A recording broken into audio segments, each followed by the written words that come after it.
Yu tries to light a lantern to break up the darkness, but her friend quickly stops her since they need to save fuel. She tries to keep talking about how long they've been stuck in darkness, but her friend just cuts her off and tells her to drop it. Yu's still struggling to adjust to the darkness. Her friend starts thinking out loud, realizing sunlight hasn't shown up in days, and wonders how long it's really been since they last saw it. The friend then questions why they even got stuck in a place like this, showing just how confused and lost they both feel. While they pass a huge industrial fan, the girls quietly second-guess how they got here and how they ended up so lost in this strange place. Her friend finally blurts out the big question of why they're even stuck here, forcing both of them to face their messed up situation head-on. She just snaps back, saying her friend was the one who really wanted to check out the hole, tossing the blame right back. Their argument circles again, with Yu asking if her friend started it, and her friend insisting she didn't. Neither will own up to who got them into this mess. A flashback reminds them that Yu once said she wanted to go in if there was a hole, and now both girls are dealing with where that led them. She tries to avoid being blamed for getting them stuck,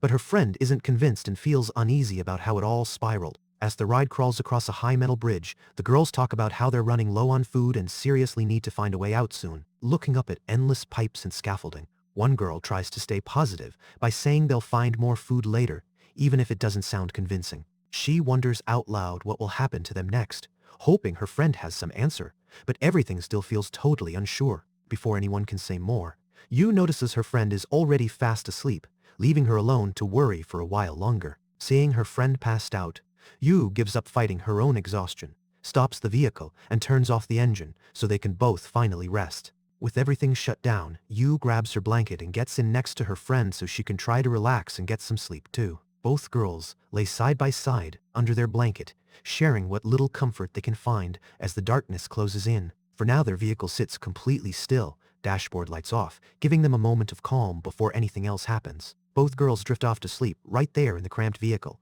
putting their search and all their problems on pause until morning. Packed tight under one blanket, Yu and her friend try to settle in and rest after all the stress and wandering. Half awake, Yu whispers that she's hungry, but her friend is totally out, so nothing changes, and they both just stay huddled up until sleep wins. The vehicle stays motionless in the huge empty building, quietly sheltering them while sleep finally takes over. She stirs, mumbling quietly while she starts to wake, but there's no noise, just silence pressing in on both girls. Her friend sits up, shivering from the cold and still looking groggy as she wakes up to how tough their situation really is. She yawns and rubs her eyes, glancing over to see Yu still sound asleep, then suddenly notices something weird about her. Her friend sees Yu drooling in her sleep, pokes her cheek, and can't tell if she should be grossed out or just laugh at how deep Yu's nap is. She keeps snoring and drooling like nothing can wake her, leaving her friend to just watch in disbelief at how out of it she is. Stuck inside the big, empty building, Yu's friend pokes her on the forehead to wake her, hoping to stop the drooling before it gets out of hand. When her friend glances at her now wet hand, she sighs, clearly annoyed, and probably just wishing they had real food instead of morning mess. Spotting a breeze, her friend decides they should track where the wind is coming from, thinking it might finally lead them to a way out. She wipes her hand, feels the draft, and realizes the air around them is actually moving for the first time since they got stuck here. Chito, her friend, tells Yu there's wind now, hoping it means there's an opening or escape route somewhere close. She wakes Yu up on purpose, making sure she knows this could be their big chance to get out. Both girls agree they'll follow the breeze, betting everything on the hope that it leads toward an exit. She gives a nod, agreeing the exit must be that way, and the two of them get set to move forward together. Her friend holds back, thinking if they're actually making the right call, but in the end, she points toward the new path so they can get moving. Together, they check their direction and head out, driving the vehicle with more hope, now that the way forward finally seems real. Moving farther ahead, one of them finally spots some light, which means there's actually something outside the dark factory. They get closer to the opening, both amazed that after so long stuck inside, they're finally seeing real daylight. She and her friend pause before eating, realizing this meal is the last of their food, and worry sets in as they look at each other in silence. They stand without talking, the relief of finding the exit giving way to the stress of having almost no food left. Their vehicle leaves the safety of the factory and rolls onto a narrow bridge, taking them out into a broken city that stretches way out in front of them.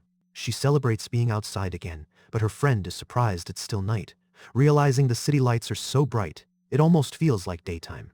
The girls sit down and decide to share some soup as a way to mark their escape, even though they know they're almost out of everything. While they eat, Yu reminds her friend it's their last can, but for now, they both focus on enjoying the meal and feeling safe for just a moment. They savor every last bit of soup together, knowing how rare and special this small comfort is after all their struggles. Yu tells Chito not to worry about using up bullets and just keep practicing, since right now they've got enough to shoot without holding back. Running out of ammo isn't today's problem, so the tension drops a bit while they aim at scraps nearby. Their shots knock down more trash, and broken pieces fly as each target takes a hit in the snowy ruins. Yu asks Chito if she wants a turn, but Chito flat out rejects the idea and sounds pretty bored with the whole thing. Chito snaps that Yu's got no skill, basically telling her to give it a rest and leave the shooting alone for now. Yeah, pushes again, asking if Chito even needs a gun, but Chito just brushes it off, not wanting to argue or talk about weapons. Trying to move on, Chito suggests they look around the wreck more, since maybe they'll stumble across something useful in all this mess. Chito points out there might be some supplies if they dig deep,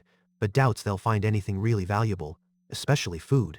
She basically blurts out she'd give anything for real food, not just weird scraps, since hunger is still their biggest problem. Digging through the snow and rubble, they find a huge machine gun and heavy ammo, but it's just more of the leftover war junk that can't help their growling stomachs. They climb around a rusted, busted-up tank, which sits half buried in the snow and just adds to the mountain of useless old gear. Joking around, but half serious, Yu wonders out loud if maybe the tank would taste okay if they were desperate enough, since food is definitely scarce. On top of the tank, the girls look out at a wasteland full of decaying weapons, not a single helpful scrap in sight.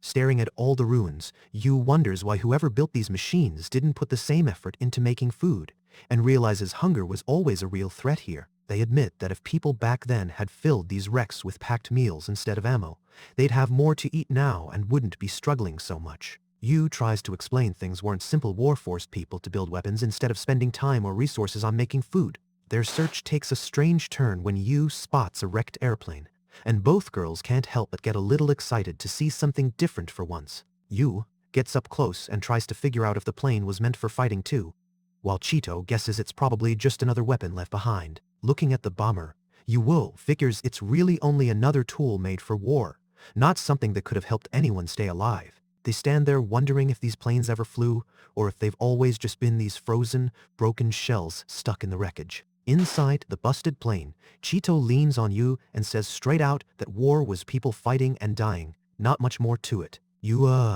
questions why anyone would even start a war, not getting why people would create all this destruction for themselves. She tries to break it down, saying even a group of 3 would struggle if there's only enough food for 2 sharing runs out quick. Chito shrugs and points out that in the end, people just grabbed their weapons, fought, and died anyway, so all those reasons didn't save anyone here. They digs through the pile and shows off a huge weapon, bragging about how strong it looks. She suddenly grins, lifting up a stash of explosives. Now they could clear a path if needed, and both girls realize there's a whole pile waiting to be used. They check out box after box, but even with all the explosives, Yu still isn't sure what else is hidden inside, and Chito wants a straight answer. Working together, they pop open a new crate, hoping maybe this time it holds something that will actually help them survive, instead of just more leftover weapons.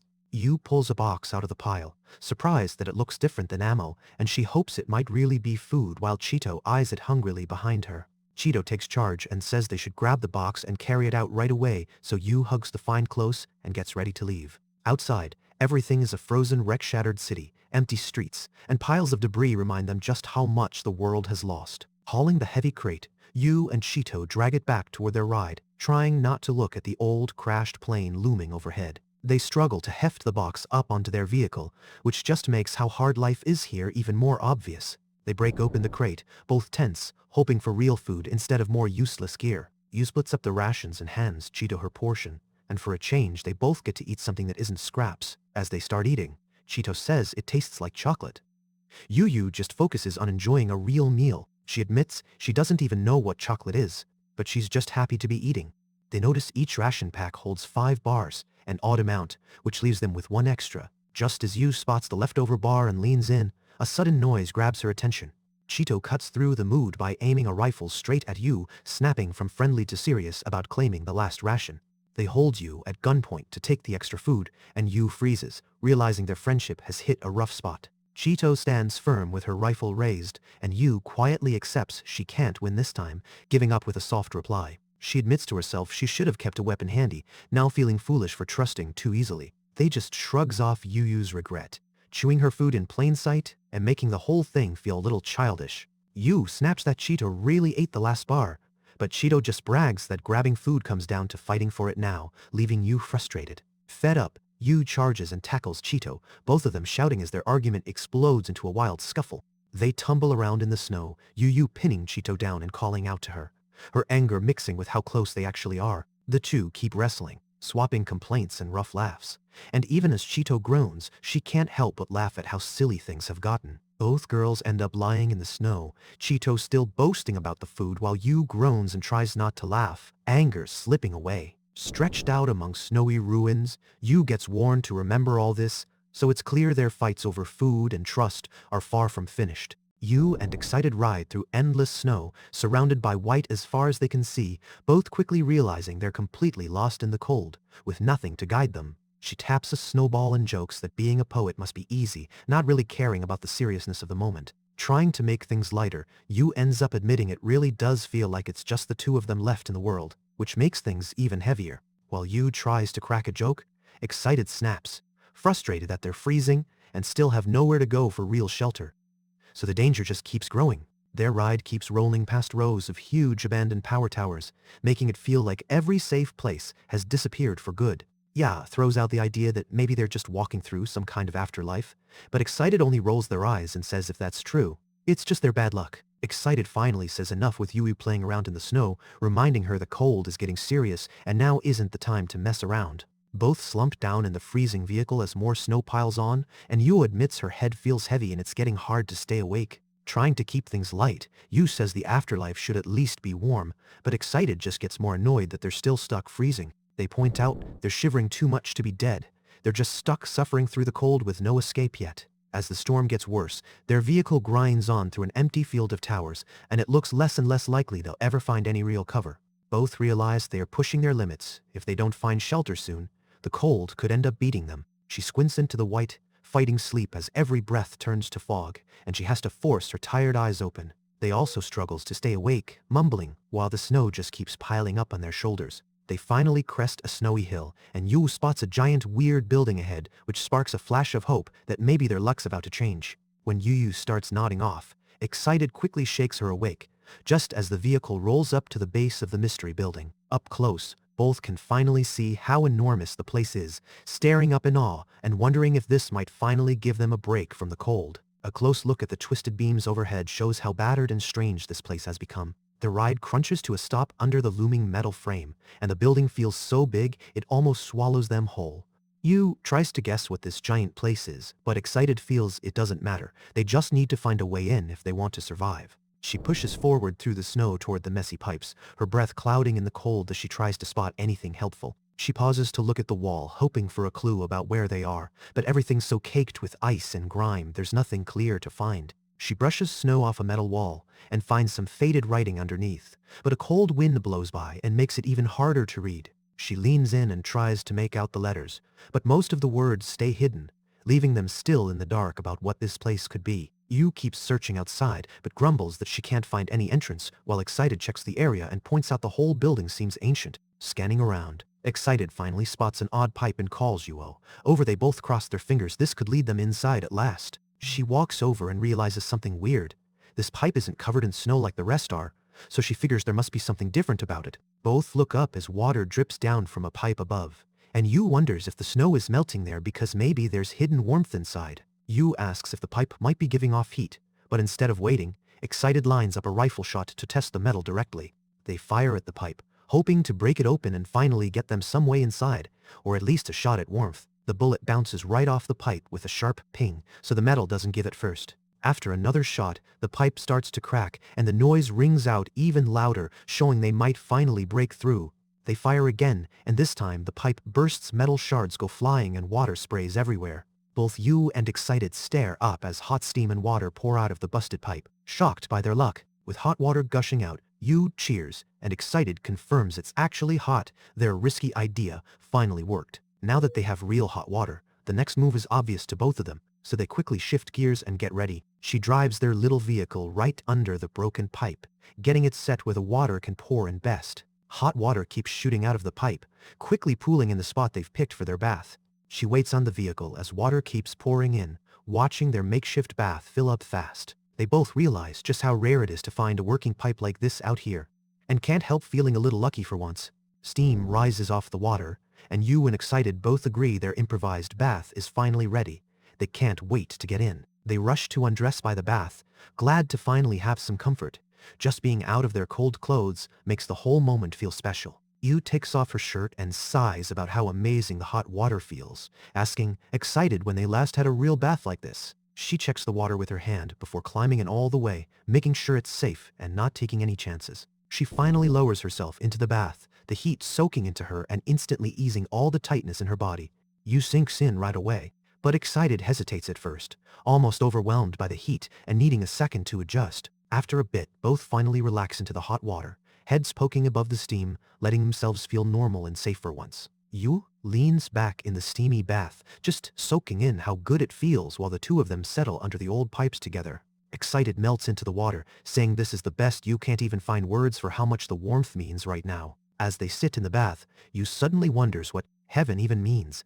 Still trying to wrap her head around how rare this comfort is, Excited answers that heaven is basically where you go after you die, and for a second, the mood dips as Yu sinks further into the warmth. Yu just laughs that she gets it now, but Excited says they're still pretty unlucky, both soak in the bath and the quiet as snow falls outside. The heat gets to Yu and she starts to feel dizzy, so she lifts herself up and realizes just how strong the hot water is. Yu tells Excited to add more fuel to the fire, but Excited gets annoyed, pointing out they've already grabbed enough wood for now. Excited grumbles about always ending up with the tough jobs while Yu just gives out orders, but still goes along with it. Frustrated, Excited calls out Yu for scribbling in her notebook again instead of actually pitching in. Yu sits by the fire, clutching her diary, and reminds Excited she explained what it was before. She points out that keeping a diary is important, especially since Excited is always forgetting things. She gets a bit more serious, explaining that memories fade unless you write them down, so diaries matter even in a place like this. They scoff, saying memories just cause trouble,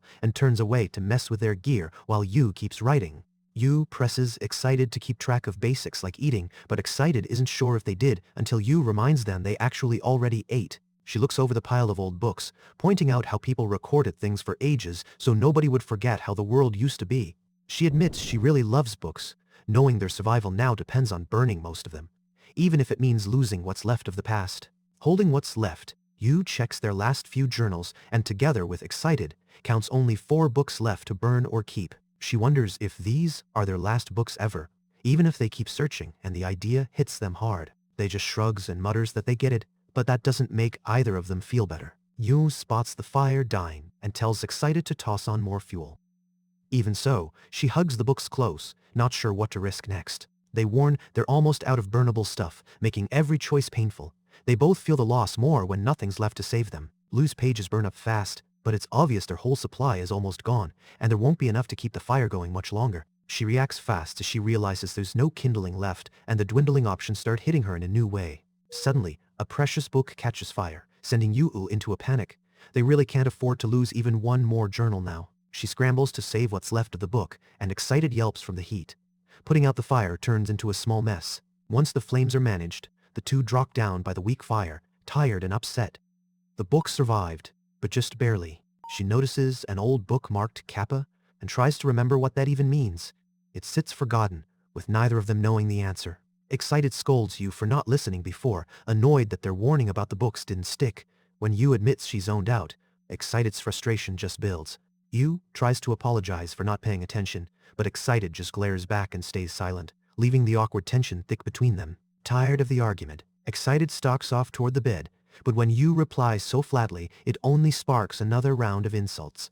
The wide, empty room feels even lonelier after their fight. Yu stands beside their tiny fire and battered bike, staring at the cold space. Standing there, Yu looks lost in thought, maybe replaying all the things that went wrong, or just feeling how trapped they really are. She stares up blankly, caught between being completely worn out and upset by everything that just happened. Finally, Yu drags herself over to the makeshift bed near the bike, while Excited is already curled up.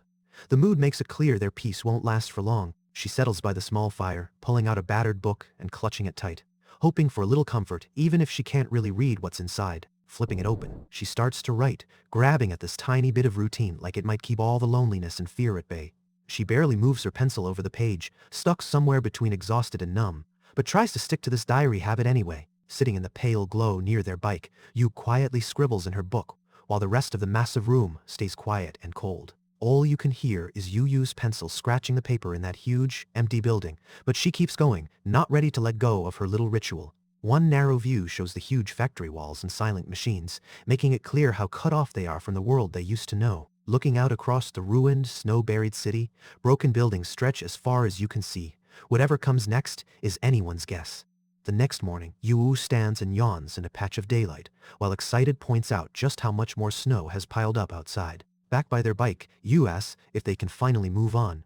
Excited checks the drift and thinks maybe they can, so there's a spark of hope. But as they look up at a giant wall of broken concrete, both remember just how much could go wrong if they try to leave this place. Excited snaps at Yu, telling her to stop wasting time and get on the bike, signaling it's time to leave, no matter how uncertain things feel. Yu hugs her diary close, thinking that even if everything else falls apart, having this record makes it feel like what they're going through isn't just empty. Excited catches Yu writing in her diary and calls her out, flustering Yu and making her worry that her secret thoughts might actually get read. They questions what Yu's even drawing in there, sounding puzzled by whatever she's doodled. She admits she was trying to write sorry in her diary, but messed up the characters, leaving her a little embarrassed as Excited looks on. Yu and Excited come across a spot where water has collected deep below, guessing the recent stretch of warm weather made it all pile up like this. Excited wonders why all this water is suddenly flooding out, and Yu guesses it might be because an old drainage system is still running. Yu points out they'll need to walk to avoid soaking their gear. And Excited brings up that finding clean water is their top job now. The girls carefully head down a busted metal staircase, squeezing past rushing water. It's risky every step, but staying put would just leave them wet and exposed.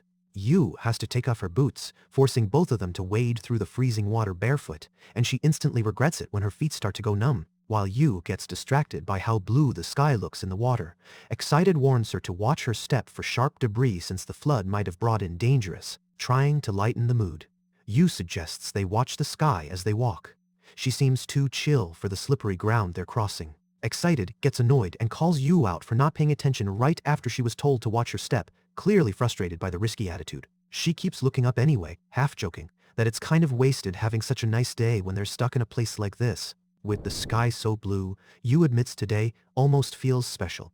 She hints she wants to treat it differently instead of just focusing on survival. The girls settle into their basic chores out in the open under a clear sky, using the time to do laundry and pause for a moment. Yu shivers and checks that her rope is secure, while Excited reminds her deeper water can be pretty dangerous here. She's careful not to lose her helmet while splashing around, and insists on keeping it on, even while she's only half dressed for laundry. Both girls kneel down together, washing their dirty clothes in the shallow water in the middle of what used to be a city. She looks over her outfit and sighs, realizing how dirty everything has gotten since they ended up stranded here. While they clean, Excited suddenly asks Yu why the sky is blue, making their small talk a little more thoughtful while Yu keeps scrubbing. Yu lies down and acts super lazy with the laundry, so Excited gets irritated and questions why Yu is slacking off now. Excited keeps pushing, still wanting to know why the sky is blue. All at once, Yu dashes ahead and jerks the rope, catching Excited off guard, so Excited yells at her for running out suddenly.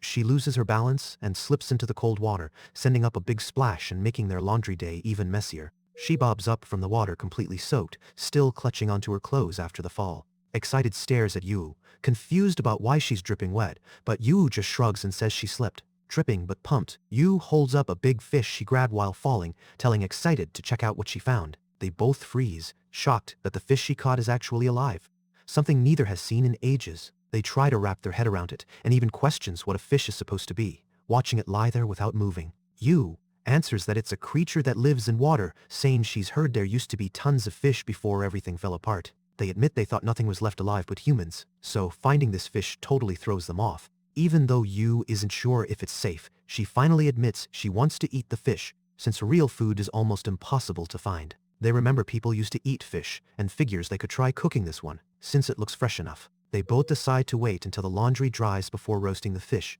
and Yu is already thinking ahead about eating it. With their clothes hanging by the ruins and the whole city feeling empty, catching a live fish now seems even more special. Their cleaned clothes are strung out to dry in the sun, and that little routine is one of the few things keeping life normal after all they've faced. As they wait, Yu starts to wonder what it must be like to actually live as a fish, imagining how it feels. Excited tries flapping their sleeve like a fin to see how a fish would move, and Yu still thinks it's wild that fins actually carry them around in water. Once the fish is cooked, Yu warns it's hot and hands it over, while Excited jumps in for the first bite. Excited takes a taste and finds the fish surprisingly good, which makes Yu curious, but also hope it's okay to eat. Yu decides she wants to try the fish too, but Excited jokes she shouldn't eat too much as Yu grabs a piece.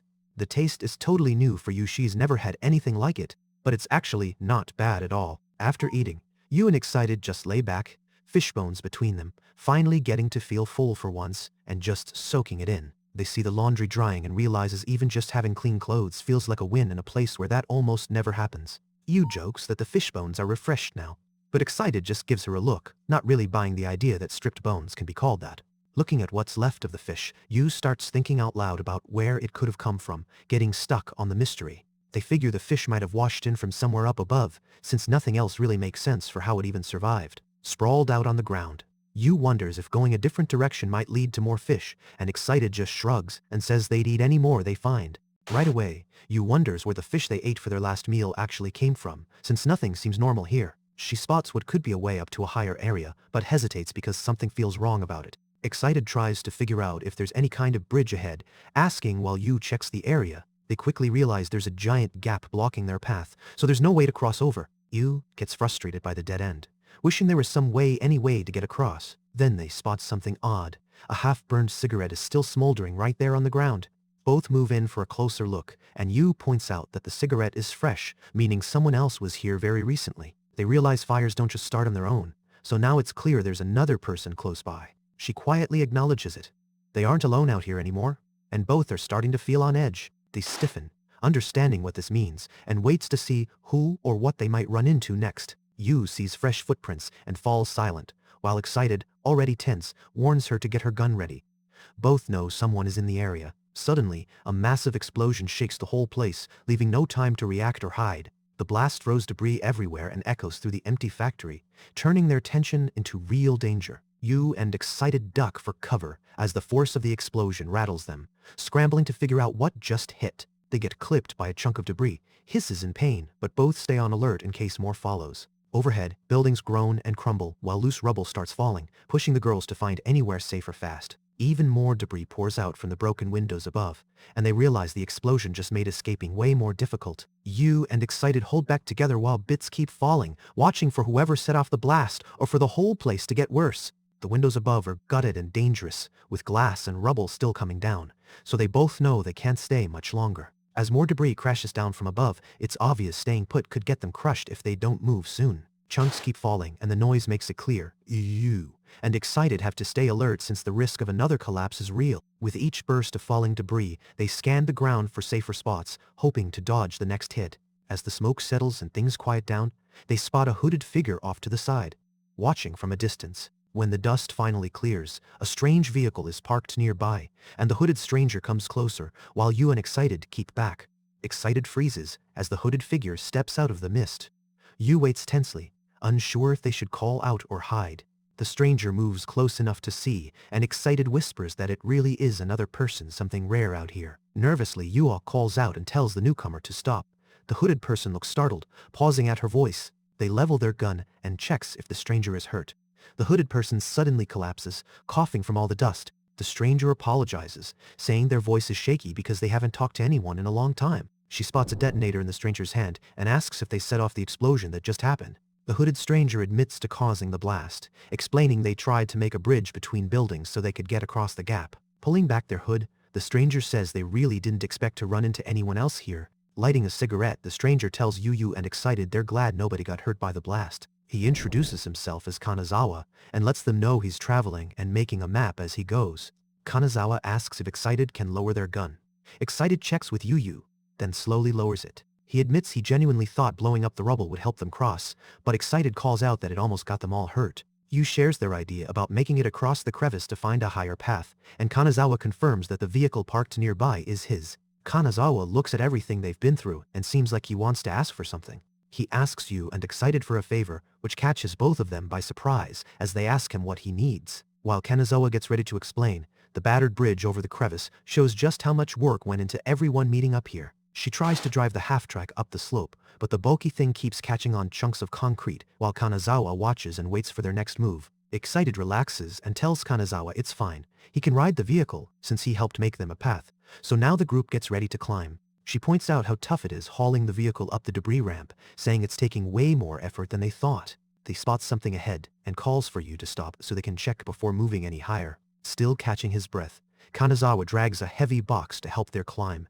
clearly struggling with the extra weight. Excited figures they can climb if they keep making a path out of rubble, and Kanazawa keeps bringing over more supplies to help. They brace a big slab in place for the next step, hoping it holds steady enough for the group to use. Once the main path is set, Excited and Kanazawa clear out broken bits while Yu waits and the half-track sits ready for another push. Kanazawa admits he blasted the ruins because he thought it'd be easier to climb, but now everyone sees the rubble just makes things trickier. Excited checks where Kanazawa's vehicle is now. He explains his motorcycle broke down, which is why he needed a ride with them. Together, they all push the heavy half-track up the debris, grunting with effort until Kanazawa cheers for one last big shove. Once they finally get the vehicle on top of the ledge, everyone pauses, totally worn out but relieved to have made it up. Wiping sweat from his face, Kanazawa jokes it's been ages since he worked so hard, and says the effort actually makes him feel alive. They repeat the word alive, sounding a bit surprised that all this struggle could actually feel good. She tries to joke that Chihi was saying earlier she doesn't even know if they're alive, while Chihi protests that she never actually said that. Kanazawa admits he doesn't know their names, so Chi tells him hers and introduces Yu to. That breaks the ice, and Kanazawa finally greets them properly. Yu lines up the pipe while her companion helps guide her, both making sure everything's set up just right. She works the stubborn valve until water finally comes out and fills their container, with her companion watching the flow start. Yu jots down a few notes from her spot by the pipes, while Excited hangs back, quietly thinking Yu is surprisingly good at this kind of work. She hefts the heavy water container, while Excited nods for her to pour it into the main tank so they can finally get going.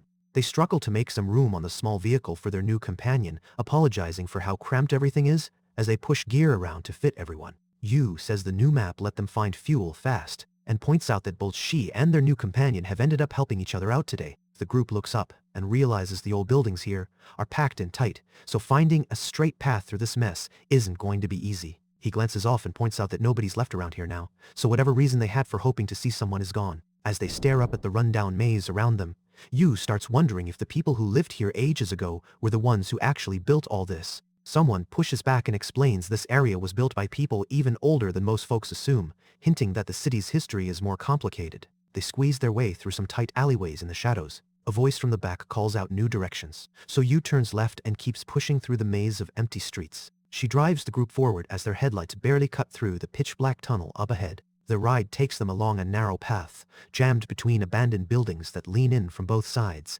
making the space feel tight and claustrophobic. Looking up, they see walls and balconies packed just as tight overhead, so the place feels completely closed in. The group comes to a stop and looks at the heavy, broken buildings leaning over above them, realizing moving forward is going to be tough. She pauses at the handlebars, probably thinking through their next move. She points out that even though the giant tower always seems right there, no matter how far they travel, it never really gets any closer. Someone explains that all the roads keep twisting and dead-ending, so they have to backtrack or take detours just to make any progress. They turn to Yu, raising an eyebrow, and questions if she even knows where they are on the map at this point.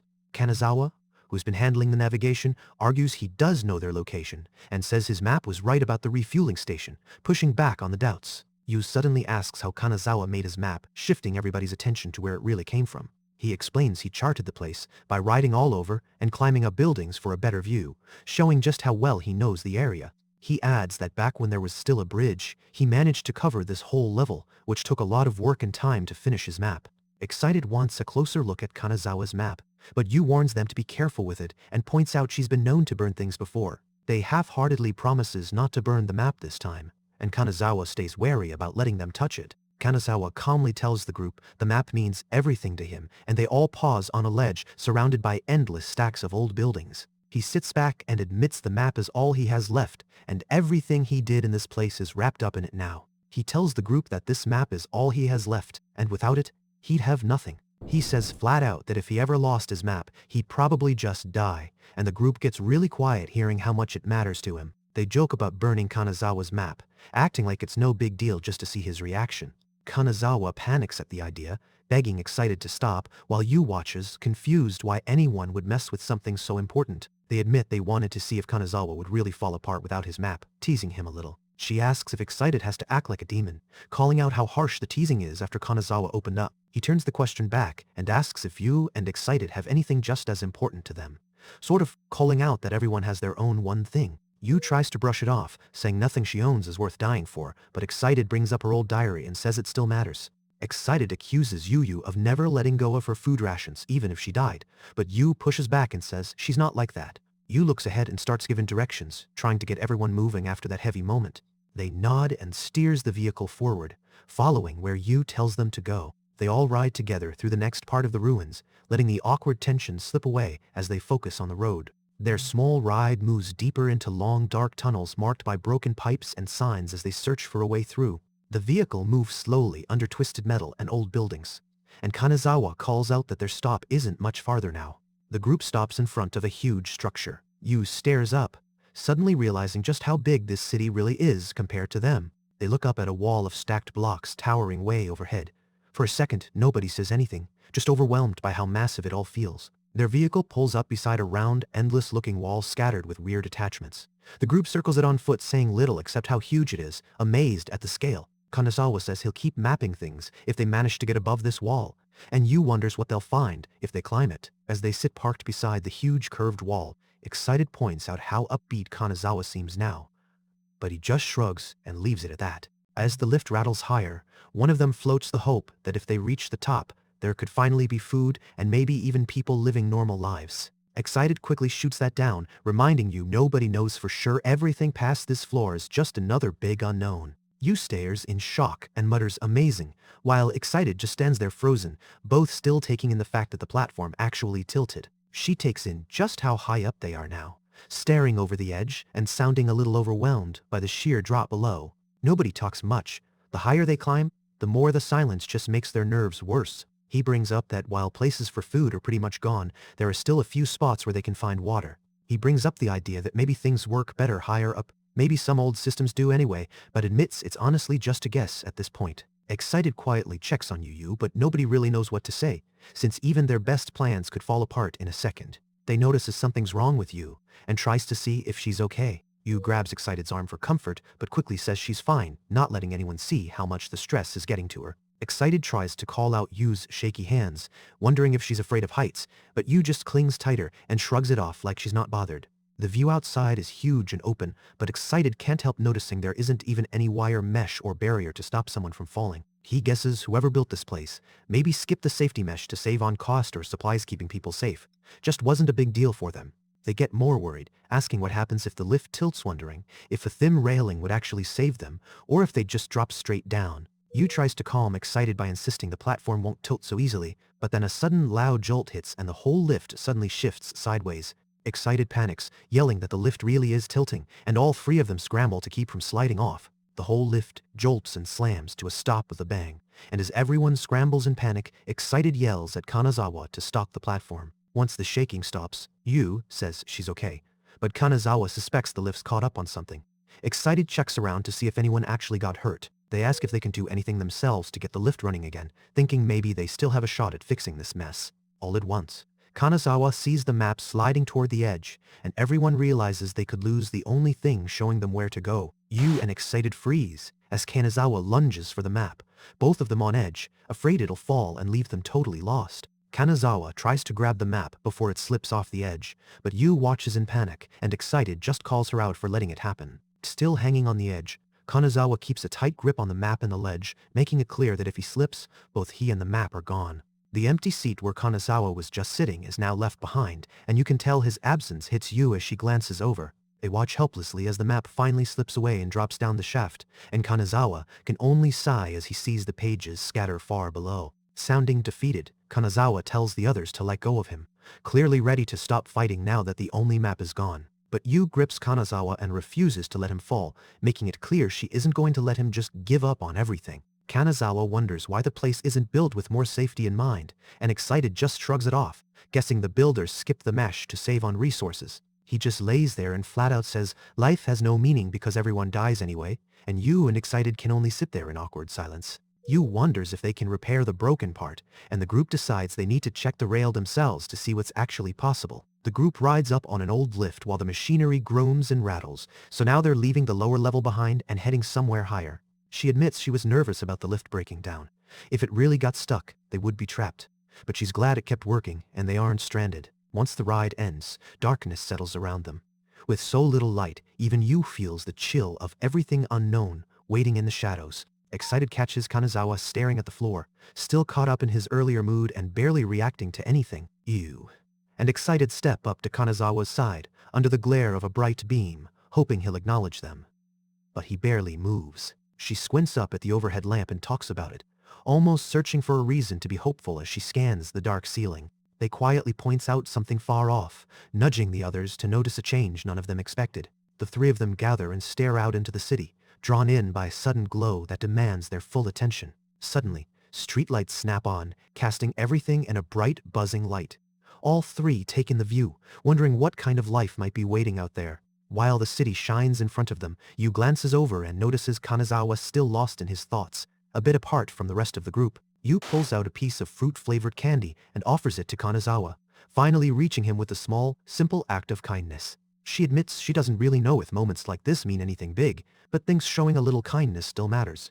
He, still distant but softening, reflects that even in hard times, little good surprises can show up now and then. They all look out across the city sparkling below, realizing even here, there are things worth seeing if you pay attention. They keep sharing their food while taking in the lit-up city. Nobody argues or complains. It's just everyone, finally quiet and together. Kanazawa gets up and lets them know he'll go north from here. The group knows this is where they split up, at least for now. He promises to draw another map as he heads off alone, trying to give some purpose to the goodbye. As Kanazawa disappears down the road, Yu wonders aloud if they'll ever see him again. His absence makes the city seem even bigger and emptier. Yu notices the empty spot where Kanazawa sat and points out to Excited that the truck has space again, suggesting they get back on the move. With Kanazawa gone, Yu and Excited drive the truck across a bridge, choosing to explore the part of the city with the brightest lights, hoping for something better up ahead. Right away, Excited and Yu get into it over why the last photo came out way too bright, each blaming the other for messing with the settings. They both know wandering at night would be trouble, so they hurry to pack up and head out while there's still plenty of daylight. They climb into their ride, settling in and bracing for whatever the city has in store once they leave the safety of their shelter. The machine starts up with a loud rattle, and Yu and Excited roll onto the battered road, leaving the old building behind. Their truck rumbles along a narrow bridge high in the air, weaving between crumbling buildings and empty streets as the city just stretches on around them. Excited takes the camera from Yu and promises, probably a bit too quickly, not to mess it up, but Yu doesn't look convinced. Right away, Excited turns the camera out the window and tries another shot, not even waiting for the truck to get up to speed. The vehicle rolls deeper into the city, bobbing over cracked asphalt as huge, empty buildings surround them on all sides. Leaning out, Excited tries to snap a photo that shows just how empty and strange everything looks compared to the world they used to know. Excited flips through the camera roll and points out the last picture, sparking another round of teasing back and forth as the city slides by outside. They check the newest shot, but it's all blurry again, which leaves Yu frustrated at the camera and herself for not catching it sooner. Yu tells Excited how to turn the dial to focus the image, so Excited adjusts it, glad to have a real tip for once. This time, the camera finally captures a sharp view, and Excited grins, happy they finally got it right and snapped a proper picture of the city. As their bike rolls across a narrow bridge, they both complain that Kanazawa just handed them the camera, but never actually explained how to use it. Excited remembers Kanazawa saying goodbye, passing them the camera as a thank you for sharing food. He mentions how even the word for camera comes from English, which reminds Yu how little they actually know about the world before. Kanazawa had called it a photograph device, but when Yu asks if camera works too, Kanazawa shrugs and says any word is fine. The girls laugh about how even the words for old things get mixed up now. Messing with the dial some more, Excited guesses this thing really is ancient, and every button on it is still a mystery. Even though Kanazawa said they could use the camera any way they want, Excited still feels unsure and hesitates, until Yu calls out and snaps them back to the moment. They try another shot over the edge of the truck, still hoping to catch something interesting as the empty city rolls past. While Excited snaps a photo, they spot a weird pillar or statue outside, a new kind of find that stands out among the plain ruins. They go through the new pictures, stopping at the one of the statue, and wonders what its story is, since nothing around here ever makes sense. They calls Yu over to check the shot, but Yu points out the image is still a blurry mess. The camera troubles start to get on both their nerves. Excited pushes Yu to take a picture together, but Yu insists now isn't the time. She's too distracted behind the wheel to mess around. Her gaze snaps up as she suddenly notices something big right in their path that she missed before. She slams on the brakes, and both girls jerk forward when they realize the road ahead is suddenly blocked. A heavy metal pipe crashes down just in time to block their path. Yu manages to stop before hitting it, while Excited hugs the camera tight and stares. The sudden jolt nearly knocks the camera from Excited's hands, rattling both girls as they catch their breath. Above them, broken wires dangle and a platform tilts, making it clear how risky and unstable this whole place really is. The girls drive their little truck across the stark white ground, weaving under a mess of wires as the city wall looms over them. Yu aches from banging into the pipe and ends up squished under it, while Excited slumps behind her, both still rattled from the crash that nearly got them. Excited calls Yu out for spacing out when she should have been driving, annoyed that Yu keeps getting distracted even when danger is all around them. It gives Yu a clumsy pat on the head, but Yu just sits there too, out of it to react after getting hit. Excited leans over and yanks Yu free from where she's wedged, and Yu yelps as her arm gets pulled out from under the pipe. They decides to hang on to the camera and gets moving first, leaving Yu behind to complain from the truck. Yu grumbles that Excited is being kind of heartless, but Excited just ignores it and focuses on the road ahead. Their forms look tiny as they pause beside a huge city wall, the truck almost swallowed up by the size of everything. Even though it feels overwhelming, they keep going. Their little truck clatters across a bridge, and Yu jokes about wishing Excited had a big heart like all these giant statues, which makes Excited stop for a second. Excited spots something wrong with the camera shutter and quickly blames Yu for messing it up, which Yu admits probably happened when the truck hit a statue. She quietly checks the camera on her own, poking at the buttons and hoping she can fix whatever's wrong. Without needing to say she messed up, she mentions out loud she's finally starting to figure out what the dial does, and Excited checks to see if anything else is still off. As they drive over the bridge, one tries to get the other to explain what's bothering them with the camera, but just gets shut down. The truck bumps through tight arches inside a massive building, and everything goes quiet after Yu refuses to talk about the camera problem. They roll farther into the city, between tall, shadowy buildings, and the empty streets just make the place feel even more abandoned. Stopping the truck for a minute, the girls agree if they head out now, they'll probably reach that big shiny building up ahead pretty soon. Yu admits she grabbed way more than she needed, and Excited points out how silly that was, but neither of them actually seems upset about it. Excited complains that Yu took way too many pictures of those statues. Yu just shrugs it off, pointing out they don't have to worry about running out of space. They isn't totally buying Yu's answer about unlimited shots and keeps a close eye on the camera, both wondering if they're missing something. They both stare at the camera, scanning the screen to figure out how many pictures they really have left before it runs out. She claims the number on the display is the count of remaining shots and quietly admits it's been going down the whole time. They squint at the counter and sees 520,000 left, way more than they thought. So finding extra film isn't going to be a real problem. They take stock of their food, and Yu figures their supplies can stretch through a month if they ration it between the two of them. They brush off the camera worry and joke that their bigger problem is actually food, not photos. Yu finds a pack marked cheese flavor, and Excited wonders what cheese is, since neither of them has tried it before. She lays on the floor while they talk about how food always disappears for good once it's eaten. She quietly admits someday the whole city and even the stone statues will vanish too, which makes everything feel even more temporary. They wish the statues and their memories could last at least as photos, but both go silent as things get a little heavier.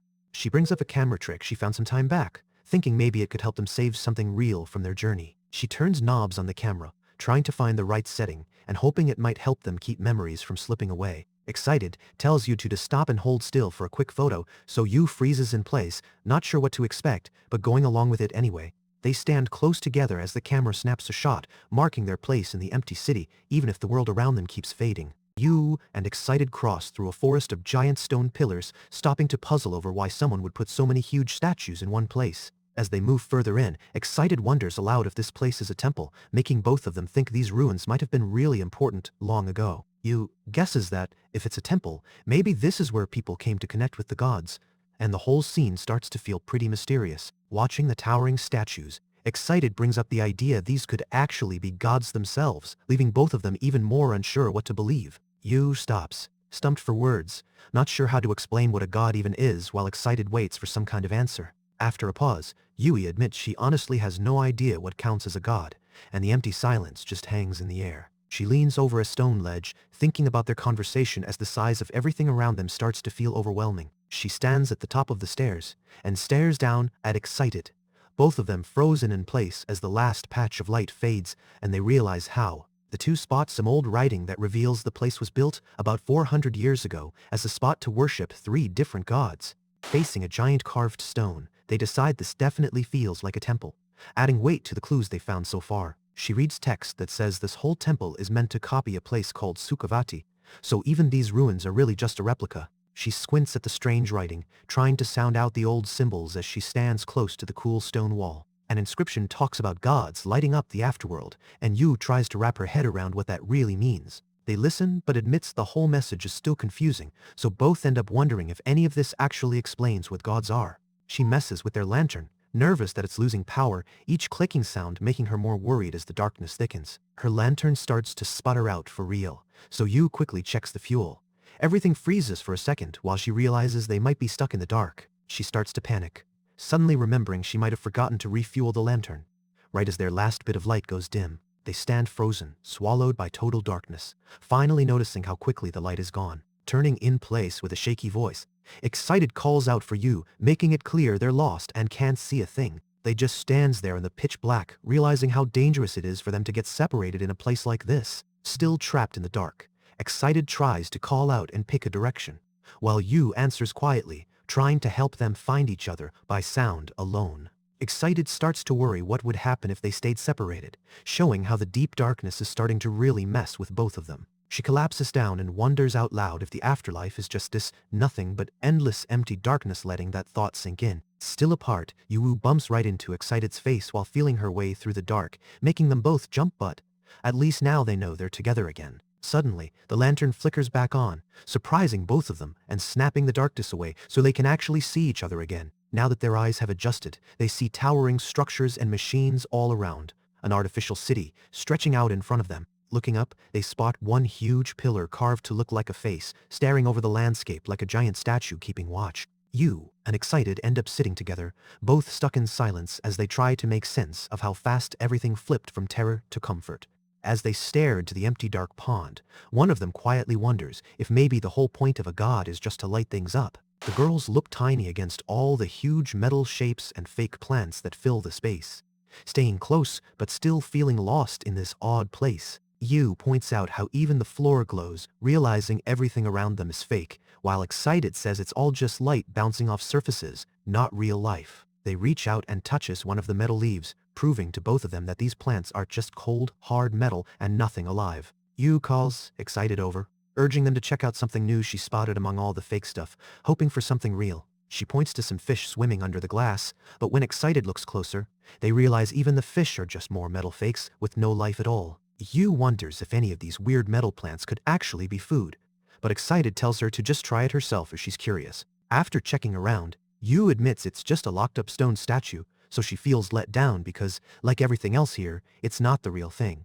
Excited warns Yu not to say anything she shouldn't, or she might get in trouble, but Yu shrugs it off since they already knocked over a statue before. Yu finally admits out loud that it really is only a stone statue, and whatever hope they had for something special here is gone. The girls glance around the fake pond, surrounded by lifeless copies of nature, realizing there's nothing living or real for them to find. When they look up, they see giant beams and tangled wires crisscrossing everywhere, along with odd floating lights, which just makes the whole city feel even more fake. Yu tries to compare their own food to everything in this strange world, but she realizes it doesn't help her figure out the place any better. They wonder why anyone would design something so empty, and Excited jokes that even the gods are just more fakes in a place like this. Both of them sit quietly, coming to terms with the idea that nobody knows what happens after this world, so any idea of an afterlife is probably just a guess. Excited brings up how you wondered earlier if the afterlife was really just never-ending darkness, reminding both of them how uncertain everything feels. They guess maybe that's why people build statues and keep lights burning to avoid thinking about the scary unknown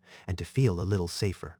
Yu tells Excited it wasn't the lights or statues that helped her. Instead, seeing Chi-chan again in the darkness was what truly gave her comfort. Excited suddenly jumps up, teasing Yu and saying maybe she really is a god if she can make someone feel that safe, making Yu stop and think. Yu tries giving her food to Excited like an offering, joking about treating her like a god, but it just ends up feeling kind of silly to both of them. She looks out over the maze of artificial buildings and jokes about actually being a god, but Excited immediately shuts that down, Please support the official release. Chito jumps at a sudden noise, blurting out that it's just the wind, but even she doesn't fully believe it. Yu looks jumpy beside her, and neither girl feels settled. Yu tries to make things interesting by betting food on their next round, but Chito quickly insists the win doesn't count, making sure it's a fair game. Chito admits defeat, handing over one of her precious food bars to Yu.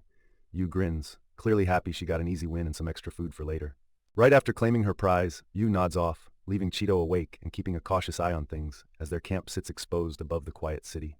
Chito watches Yu for a moment, tired but on edge, then finally gives in and tries to get some sleep herself as the night air turns colder. The city below is dead quiet, the only signs of life coming from the girls tucked away above. For a while, everything feels still and almost peaceful. Suddenly, Chito wakes up with a jolt, feeling the ground start to shake. She sits up fast, alarmed as the world shudders around her. Realizing they're in an earthquake, Chito calls out for Yu as the rooftop rocks under them. The unstable platform and wobbling city make her panic. She scans the area, wide-eyed and scared, trying to spot Yu and figure out if her friend is in trouble during the chaos. She shouts for Yu, more worried now, as something doesn't look right and their makeshift sleeping spot seems like it might give way. Chito looks up in shock from a stack of giant blocks and points out that Yu suddenly looks massive towering over her, while Yu casually checks if she's okay. As the ground trembles harder, Chito struggles to keep her balance on the shaky rooftop. Yu warns her not to move, suddenly recognizing just how risky everything feels. Chito yells for Yu to stop moving because she's about to fall, trying to warn her how risky it is as the slab teeters even more. She flails her arms, stumbling as she tries to stay upright, but she keeps slipping on the unstable slab. Yu looks over and can't figure out why Chito is flapping around so much, missing how much danger Chito's in as she tries to talk through the chaos.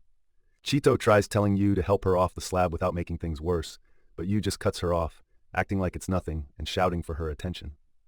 Yu suddenly bursts out laughing at the whole crazy scene, thinking it's hilarious, while Chito gets even angrier and yells back. The platform rocks even more under them. She, fuming now, shouts that Yu better remember this as she loses her balance and starts to slip right off the slab. She falls, tumbling downward into darkness, surrounded by bubbles as she plunges deeper and deeper. As Chito sinks, she realizes she's underwater, and the place where she fell from is fading out of sight. Suddenly, Chito notices a huge fish below her as she keeps going down, realizing she's not the only thing in the water now. She reaches for the giant fish and grabs on, struggling to steady herself. She's wide-eyed, not sure if this is actually happening or just another dream. She finds herself sitting alone on what looks like a giant fish in a wide, surreal sea, realizing she might be looking at that ocean she's only heard about. Sitting on the fish, Chito starts thinking it looks familiar, but then tells herself it can't be the same one she saw before. A huge fish with Chito's face bursts out of the water, spraying everywhere and sending a tiny frantic Yu splashing nearby. Chito gapes at the giant fish that looks like Yu, barely processing any of this, before the real Yu suddenly pops up beside her in the water too. She looks over at a fish skeleton in the water, realizing that the weird fish from her dream has already been eaten and picked clean. Chito sits frozen, taking it all in as the weird dream continues. The giant fish with Yu's face stares at Chito and says eating her is just what fish do now, which makes Chito freak out and yell for her to stop. Fish Yu swings close and opens her mouth wide right in front of Chito, so Chito is stuck staring straight into the threat of getting swallowed. She freezes in place, barely able to whisper to herself that she's about to get eaten by this giant fish version of Yu. She sits there panicking, the worry written all over her face as she waits to see what the giant fish will do. Her eyes go wide as it hits her how bad this is, totally caught up in the fear of the moment. Then, the scene jumps back to silence, just the empty ruined city, like there's no sign a dream ever happened. Chito jolts awake in a panic from her nightmare, while Yu sleeps stretched out next to her, not bothered at all. She sighs, looking annoyed but also relieved it was only a dream, as Yu keeps sleeping like nothing's wrong. Yu, still stuck in her own dream, mumbles that she can't eat anymore, totally clueless about Chito's stress a minute ago. Fed up with the weird dream and Yu's sleep-talking, Chito pushes something toward her and tells her to just eat a rock. She grabs her canteen, twists it open, and finally goes for some real water after all that nonsense. She gulps down water and starts feeling grounded again, grateful the nightmare is over. She tries to describe the dream, feeling overwhelmed by how much weirdness hit her all at once. She sits up, enjoying her water and finally feeling some relief after that strange dream, while Yu just mumbles nonsense and stays sprawled out on the floor. Right away, Chito grumbles that it would be way better if their shelter actually had a roof, since they're stuck in the rain again and barely getting any real cover. Chito tells Yu to cover their luggage with a sheet to keep it dry, and Yu calls out a quick agreement from inside the shelter. The girls and their bags squeeze under a patched-together scrap structure, crouching low to keep out of the worst of the rain. She pulls off her jacket, showing it's totally soaked through, so their makeshift shelter hasn't saved them from getting wet. As Chito tries to hang their jackets to dry, Yu's attention drifts and she finds a stick, focusing more on little distractions than on warming up. Their jackets hang there dripping, making it clear just how much rain they've had to put up with. Yu notices out loud that this kind of heavy rain hasn't hit in ages, and Chito nods, both kind of resigned as they settle in. Rain beats down hard on the metal, with Yu sitting back, pretty amazed by the loud echo bouncing around their shelter. The steady noise from the rain fills the quiet inside. The girl's attention drifts from their wet clothes to listening to all the different sounds bouncing around. She gets restless and starts tapping everything nearby just to make more noise, teasing Chito with her antics while Chito halfway ignores her. She thumps the stick on anything that makes a sound, but Chito quickly tells her to quit it, not in the mood to listen to all that banging. Chito explains the echoes happen because the place is hollow, but Yu just keeps poking at things, not bothered at all.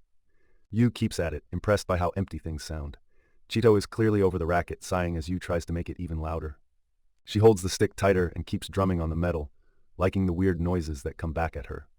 She swings harder and makes even more noise, messing around and sticking her tongue out to push the joke further. Finally, Chito tells Yu to put her energy into actually doing something, like getting water.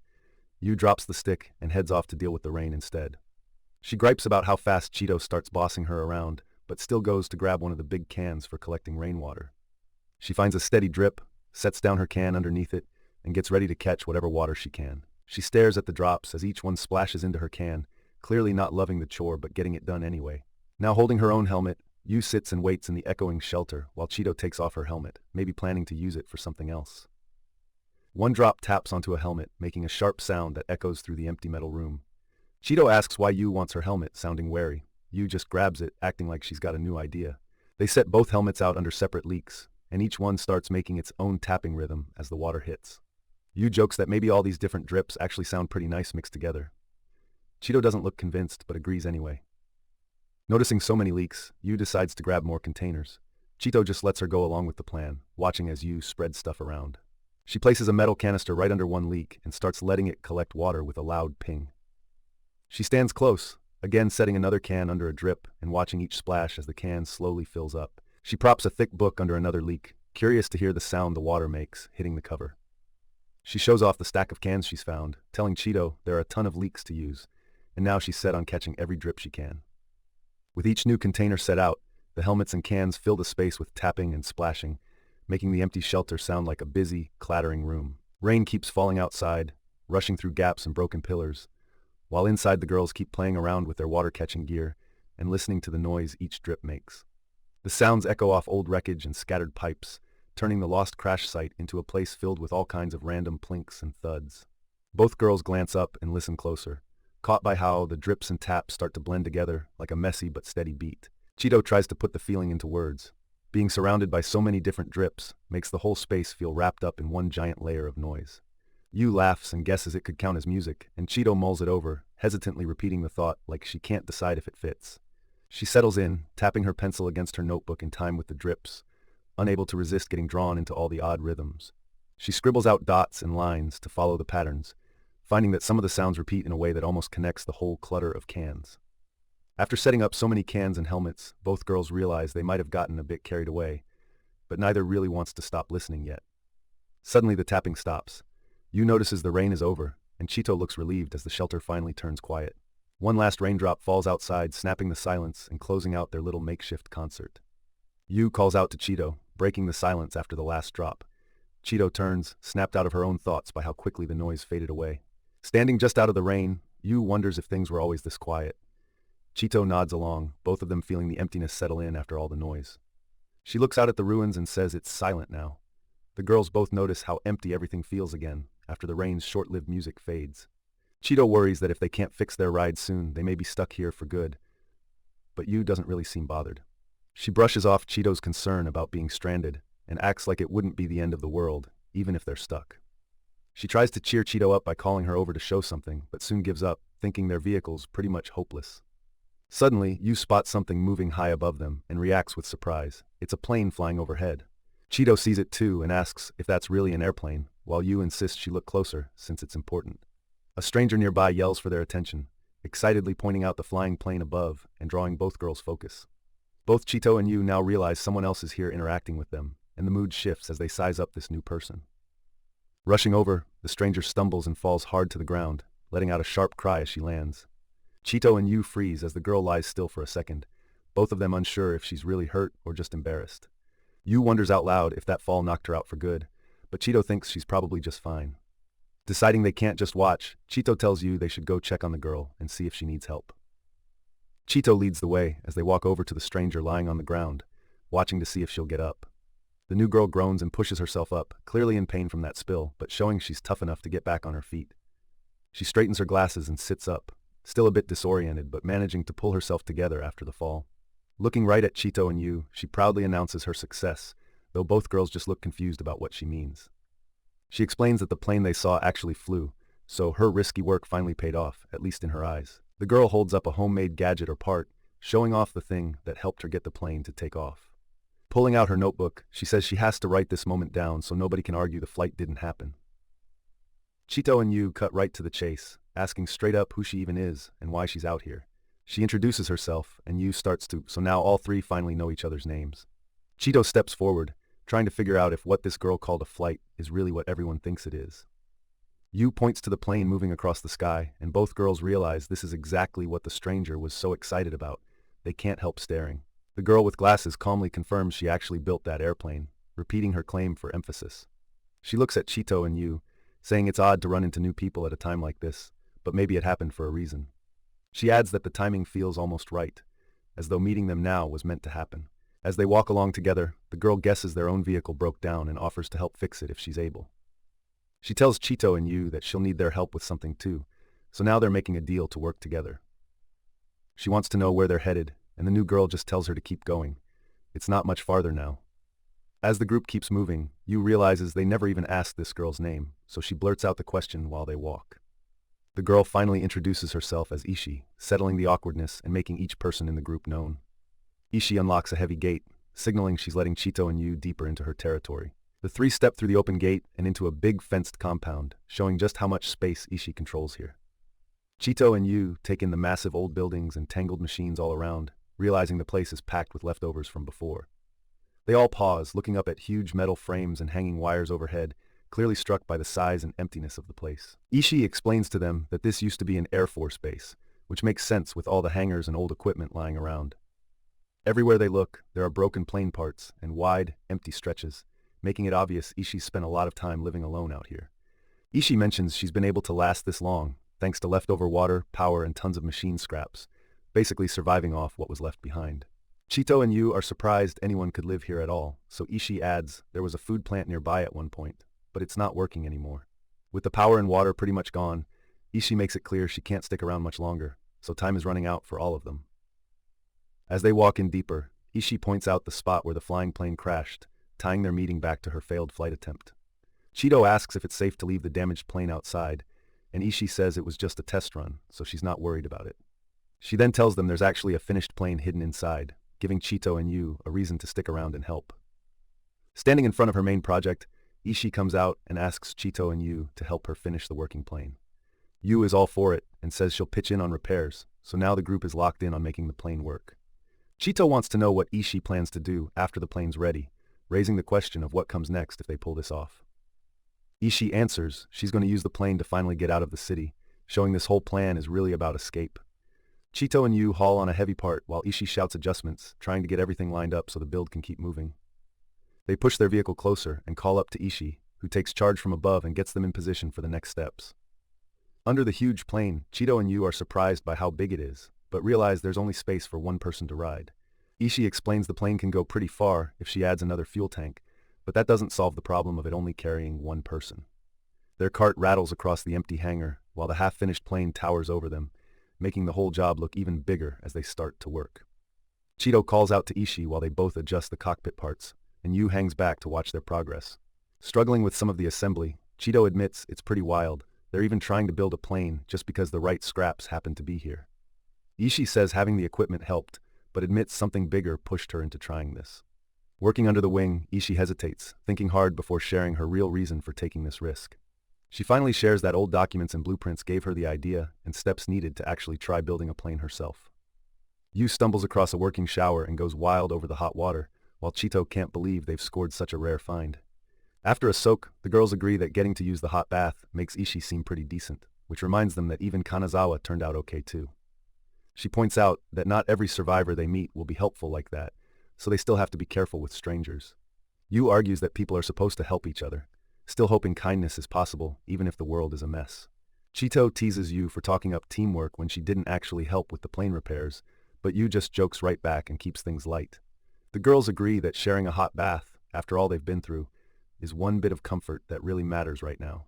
Afterwards, they thank Ishii for the bath and accept potato-based ration blocks, which Ishii explains are their basic food now. They eat the rations, and even though the meal is small, Chito is surprised that it actually tastes pretty good. Chito asks if Ishii really lives in such a messy room and wants to know about the record Ishii mentioned before. She points out the walls covered in blueprints and explains she gathered old plane designs from around the base to help her figure this out. She explains the base might have once kept records about plane technology, not just as a place for people to live. She says some of the blueprints are simple, but others are so advanced she can't even follow them. Chito and Yu look at all the blueprints, realizing it's basically a whole history of plane ideas stacked across the room. She asks if the plane Ishii built is her own design, and Ishii says it's really a mashup of lots of different plans she found. Yu admits she's worried the plane could crash, but Ishii says she had to use whatever parts were available, so there wasn't much choice. Looking worn out, Ishii tells the girls time is running short and that they really have to get the plane finished soon. She adds that food is running out, and if she doesn't finish the plane before winter, she might never get another chance to leave. Ishii admits she could die trying, but tells Chito doing nothing and staying stuck feels even worse, so it's worth the risk to try anyway. She tells the girls if she can't get the plane finished soon, she'll just end up dying here with everything else that's falling apart. She points out the day is almost over and suggests they head to the empty warehouse nearby to get some rest, since there's nowhere else to go. Before they try to sleep, Yu starts thinking out loud about what life might be like beyond the city walls. She admits hanging around and doing nothing is no safer than risking the flight, since staying stuck here could still mean they all die anyway. Chito wonders out loud if they can eat any more, since they're trying to stretch out the rest of their food. Yu and Chito talk about whether there's anything left to eat, but Ishii points out they've really run out unless they get lucky searching the west plant. The girls realize they've got their next move picked out. Ishii promises a quick map once they're done, making it official that west is now their goal. Sitting around with Ishii and checking their food, Chito realizes they've actually never asked Ishii where she plans to go after this. She assures them she's not about to leave without thinking things through. She wants to make her next steps count, not just disappear into the ruins. She shows them an old route map she found at the base, pointing out that people used to fly out to nearby cities. She wants to use that old air route as her guide. She tells them she once used a telescope on a clear day and actually spotted another city across the water. She's sure it's still out there. Chito and Yu talk about the idea of a neighboring city and wonder what kind of life might still be left in a place like that. Ishii reminds them that they won't know what's out there unless they go take a look for themselves, putting the decision in their hands.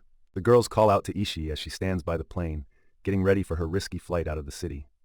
Ishii admits she has spent all this time alone fixing up the plane, and now that the girls ask, says she's ready to finally leave.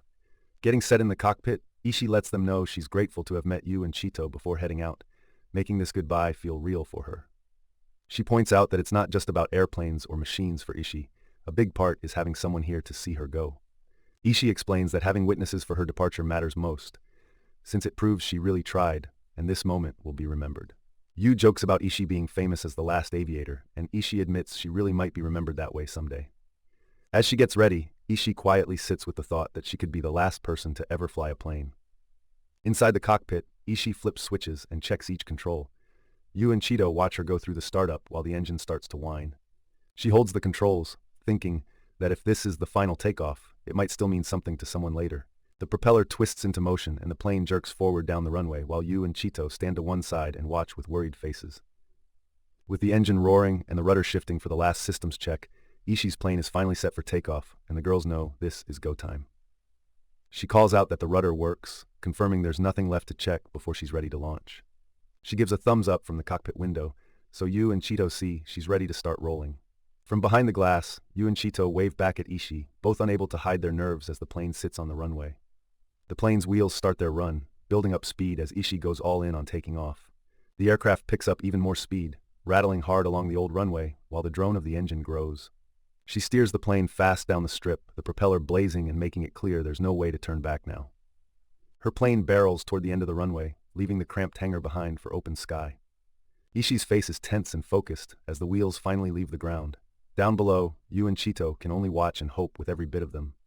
The plane lifts off, shaky at first, with its shadow racing across the ground as it rises away from the city ruins. As Ishii's plane speeds down the runway, the huge walls of the city whip by, and she heads straight for the final gap out. From behind the glass, Yu and Chito watch wide-eyed as Ishii's plane makes it into the air, its engine noise trailing off behind her. The plane turns away from the hangar and weaves between chunks of broken city, aiming for clear sky ahead. She clings to the controls, tense but steady, as the plane climbs, and the ground quickly drops away behind her. Yu can't help blurting out how amazing it is that Ishii finally got off the ground, while Chito is still frozen in disbelief. Suddenly, the plane swerves off balance and starts wobbling, making both girls nervous as things start going wrong fast. One wing smashes against a tall wreck, snapping off and sending the plane crashing down. Everything goes quiet as Yu and Chito realize what just happened. The girls stand in shock, struggling to take in how fast things fell apart right after seeing real hope for Ishii. Yu spots something moving out in the distance and calls Chito over. Through their viewer, they both see Ishii floating down on a parachute, alive. As Ishii floats among the broken pieces, she admits to herself the plane was a failure, and all her effort feels wasted right now. Still drifting down, Ishii thinks about how even after all that time working alone, it just wasn't enough to succeed. While remembering the flight, Ishii accepts she did her best on her own. At least now she knows she really tried, even if it failed. She slowly descends into the ruined city, looking over the debris and feeling a weird sense of calm, just for making it out alive. Her voice is soft as she says she's just glad Ishii survived, turning away from the wreck and holding on to that as something good. Yu guesses Ishii will probably touch down safely and go back to her usual routine, even after such a big crash. She asks what Chito is up to, and Chito shares she's writing everything in her diary, including what happened with the plane. It helps her process things. Yu checks if it's time to head west, like Ishii said before, and Chito agrees. Together, they get ready to leave this spot behind. The board is still covered in Ishii's notes and sketchy airplane drawings, left behind as a memory of her effort while the girls move forward. Please support the official release. Chito can barely keep standing from hunger, but Yu tells her they have no choice. They need to press on, even if they're starving. She grumbles that just surviving like this, hungry and wandering, barely counts as living at all. Yu tries to keep things moving by telling Chito it'll be fine and pushing her to go, even though the pipes around them look confusing and tense. Chito quietly agrees and takes Yu's hand so they can head into the maze together. They step into a huge, twisted field of pipes, their small figures making the place feel even more massive and empty. Holding hands, the girls carefully pick their way through the uneven maze, surrounded on all sides by dead, silent metal. A big dark pipe blocks the path, so Chito and Yu have to shift around it and figure out where to go next. Seen from above, their path looks tiny and risky. Yu and Chito walk side by side on a thin pipe, lost in a forest of cold metal. Yu brightens up and says they need something extra to get through tough times, but Chito doesn't really follow her logic yet.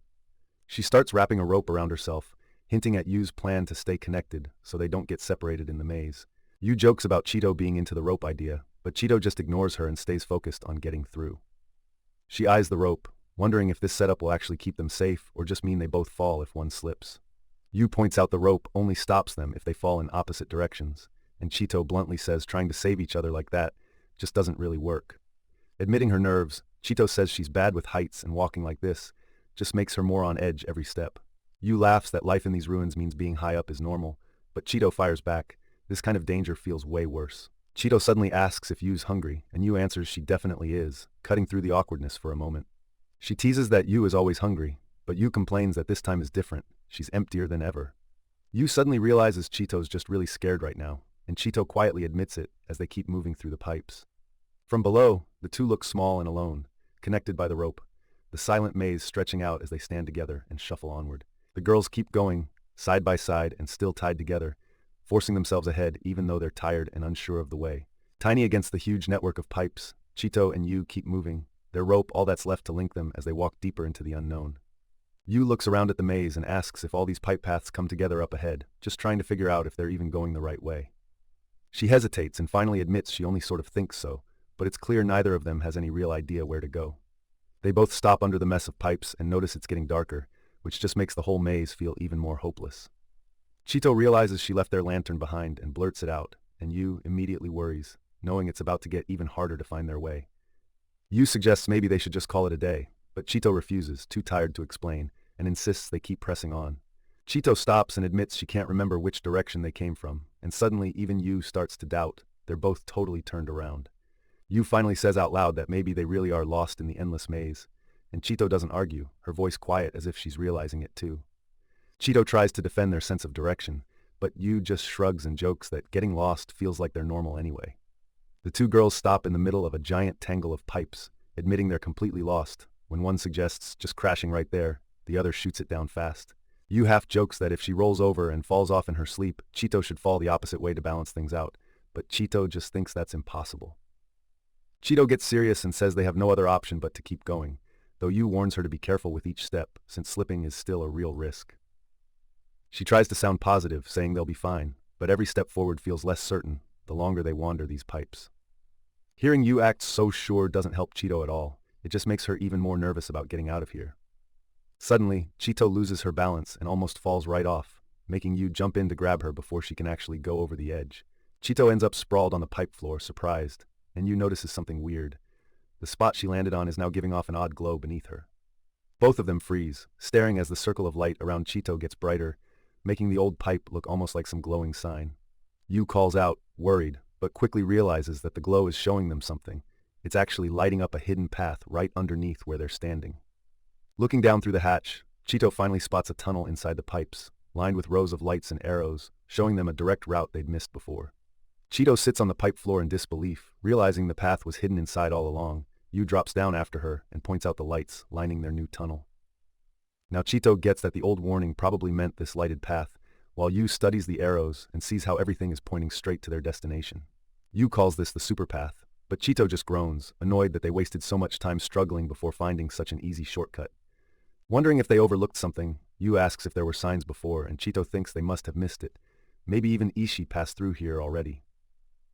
Both girls start carefully climbing down a ladder from the pipe's hatch, following the clear tunnel deeper inside. From above, Yu and Chito slowly make their way down the long ladder, stepping right into the big tunnel below, now following the marked directions. Chito points out how huge these pipes really are, and half jokes it would have saved a lot of trouble if these arrows had been there from the start. Yu says there was no way to tell how everything connected from the outside, which Chito finds a bit disappointing after all their wandering. Suddenly, Yu suggests they switch things up and try another route, but Chito is caught off guard since they literally just found the best path. Chito rejects the idea on the spot, saying it makes no sense to ignore the clear way forward when their goal is right in front of them now. Yu quietly admits she would have tried it anyway, but after Chito scolds her about taking things seriously, Yu backs down and drops the subject. Chito shrugs off Yu's random plan, wanting to keep moving, but Yu brings up the real danger. Getting lost again could mean starving out here. Chito checks what Ishii told them and sees their food stash is running low, which makes her pretty anxious about what comes next. Yu tries to joke about Ishii's old machine and how scatterbrained Ishii seemed, but Chito pushes back, warning her not to talk like that. Chito shoots back that of all people, Yu shouldn't be giving Ishii a hard time, and things go a bit tense between them as they keep searching the factory. She decides they have to check every part of the facility for anything useful, heading off toward another area while Yu follows. Yu peeks around and wonders if they can get to a lower floor, hoping there might be more hidden supplies somewhere. They walk up to some big doors and peer inside, both searching for any kind of clue to more food or another way down. They stumble across a weird machine that neither of them recognizes, and Chito tries to guess what it's meant for. Chito figures out the machine must be for making rations, so this is actually a food factory, not just some random warehouse. Yu remembers their last potato and realizes they'll need more than that, so now they have to dig through these machines for anything edible. Curious, Yu presses a button on the machine to see if it does anything, and Chito hesitates, not knowing what might happen. Yu sets off the machinery, and the room fills with loud crashes and clanks, which makes Chito jump in surprise. She calls out to Chito and races across the room, half laughing and half worried as the noise keeps echoing from what she just triggered. Chito winds up stuck and yelling for help on a moving conveyor belt, panicking and begging Yu to shut it off.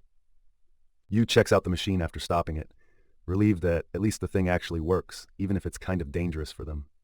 Chito scolds Yu for fooling around with machines, explaining that you have to get off a moving belt sideways, or you'll just take a spill. Yu admits she messed up and says sorry while Chito walks away, still annoyed and probably just wanting to move on.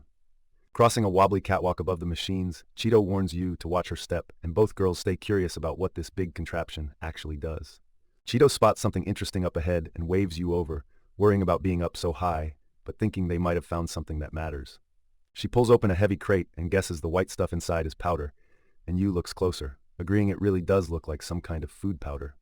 Yu tastes the powder and finds it sweet and kind of familiar, while Chito checks out a door that leads them into the next room for more clues. Both girls try the powder and realize it tastes just like potato. Finally, they know what they've actually found. Yu figures out the powder actually used to be potato, and jokes that Chito almost ended up as powder herself after all that trouble. Chito starts wondering how they're supposed to cook this stuff, pointing out that regular potatoes get boiled, but Yu thinks they can just eat these potato flakes. She tries to come up with another idea. Maybe they can bake the powder instead, since baked food would probably keep them full longer. She studies the machines around them, looking to see if any of these ovens or vents could actually be fired up for baking. Yu hits a switch on one of the control panels, and suddenly the big baking machine starts up. Chito definitely feels more hopeful now that something still works. Chito points out that this really looks like a baking machine, so baking the powder might actually work after all. Yu excitedly calls her over to get started.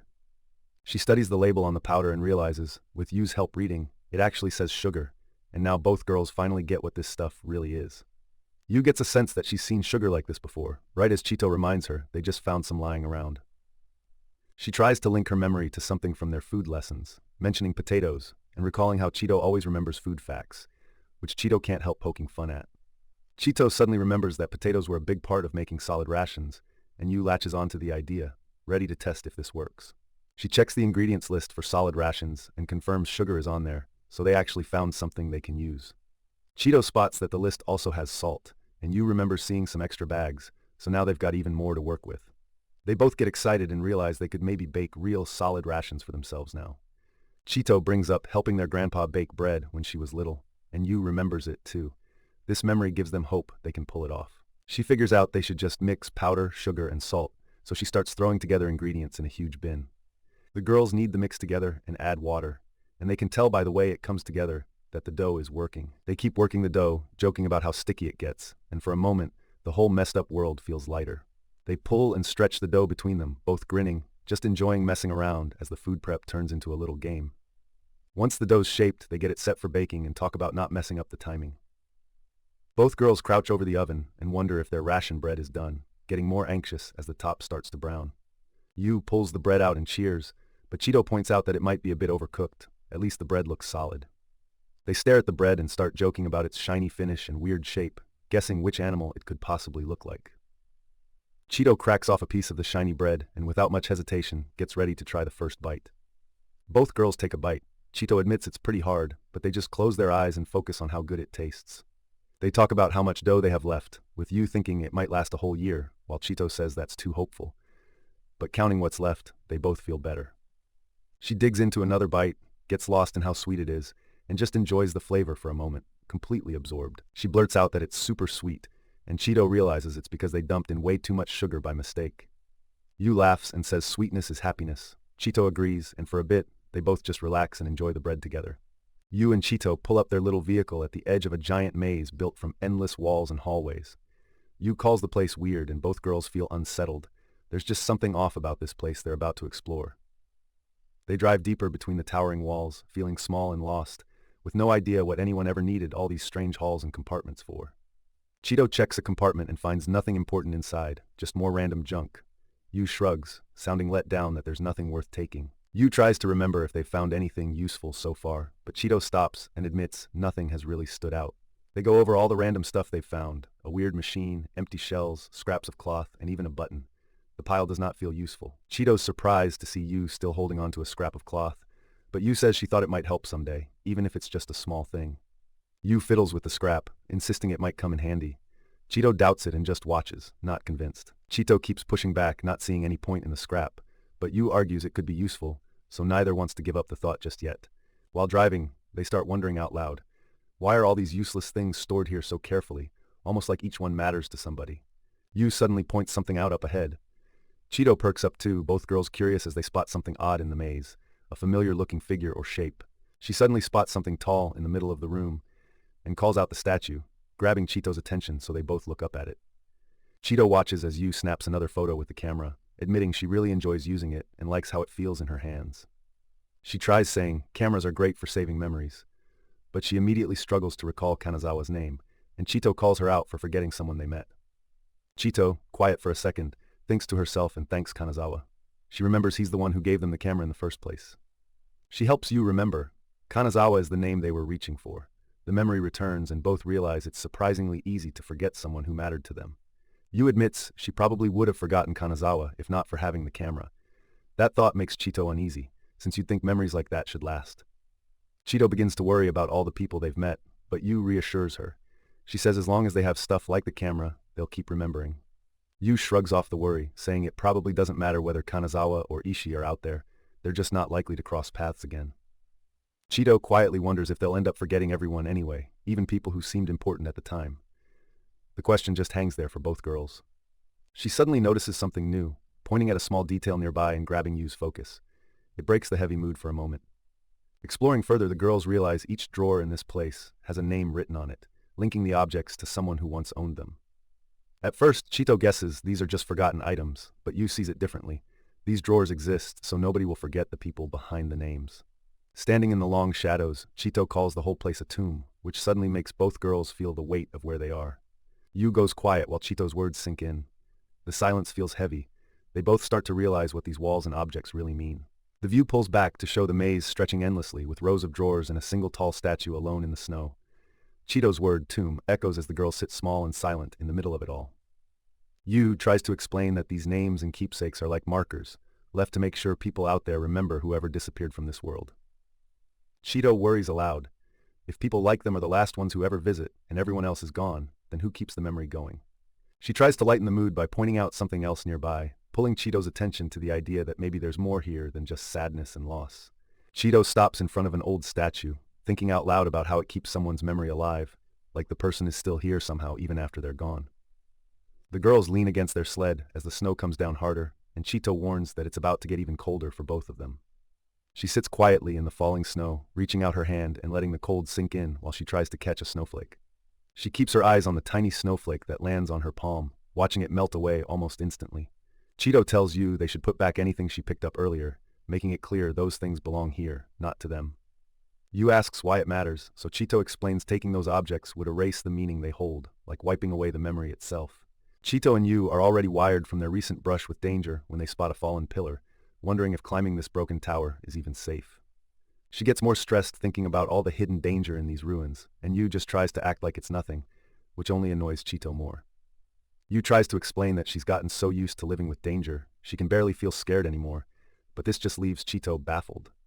They see the elevator outside is completely broken, so their only real shot is to climb up inside, even though this tower is much tighter than the last one. Chito thinks they're at least lucky to have an inside route instead of nothing, because it's very different from their last climb, but much safer than hanging outside. Yu says she'd rather risk this narrow pathway than trust another sketchy elevator, and Chito agrees, but she hesitates, feeling like there's more to say. She points out that even after all this climbing, it feels like they're stuck, just looping around and never making any real progress upward. They start doubting if they're even going the right direction, but Yu insists they're heading up, even while it feels like a hopeless repeat. Chito quietly misses those old days when wandering in circles felt safer, especially compared to how everything now seems so risky and unstable. Yu finally admits she's tired of this weird climb and just wants to get back to how things were before this mess. She points out how sketchy everything gets the higher they go, and teases Chito for always getting nervous, which really ticks Chito off. Yu asks Chito if being this scared even counts as living, making their already uncomfortable climb feel even heavier. Chito gets dizzy from spinning around the spiral and just rolls her eyes at Yu's comment, clearly done with the whole argument. Her head is spinning from all the looping, and Yu has to snap her out of it to keep her from losing focus halfway up the climb. Suddenly, the path up ahead is completely busted. Both girls freeze, realizing their only route could be gone. Chito and Yu catch sight of an opening that looks like an exit, but they can't tell if it's actually safe to try crossing over. They notice a shaky path someone else once built outside the spiral. Now they're faced with whether to risk this odd shortcut just to escape the endless climb. Chito leans against the railing and worries about trusting some random walkway, while Yu tries to calm her down by saying it should be okay. Yu starts teasing Chito about being scared, but Chito shuts her down fast. She knows the risks and doesn't want to hear it spelled out again. She braces herself and finally decides to move forward, even though the path ahead still looks dangerous. She and Yu steer their small truck onto the narrow, creaky ramp, holding their breath and hoping the path can hold up beneath them. The vehicle crawls up the twisting ramp, every bolt screeching as they move farther away from anything solid. Chito grabs the handlebars tight, watching the way ahead, while Yu checks for weak spots in the beamwork. The girls inch along the ledge, barely any room between them and the open air, so they keep going as carefully as possible.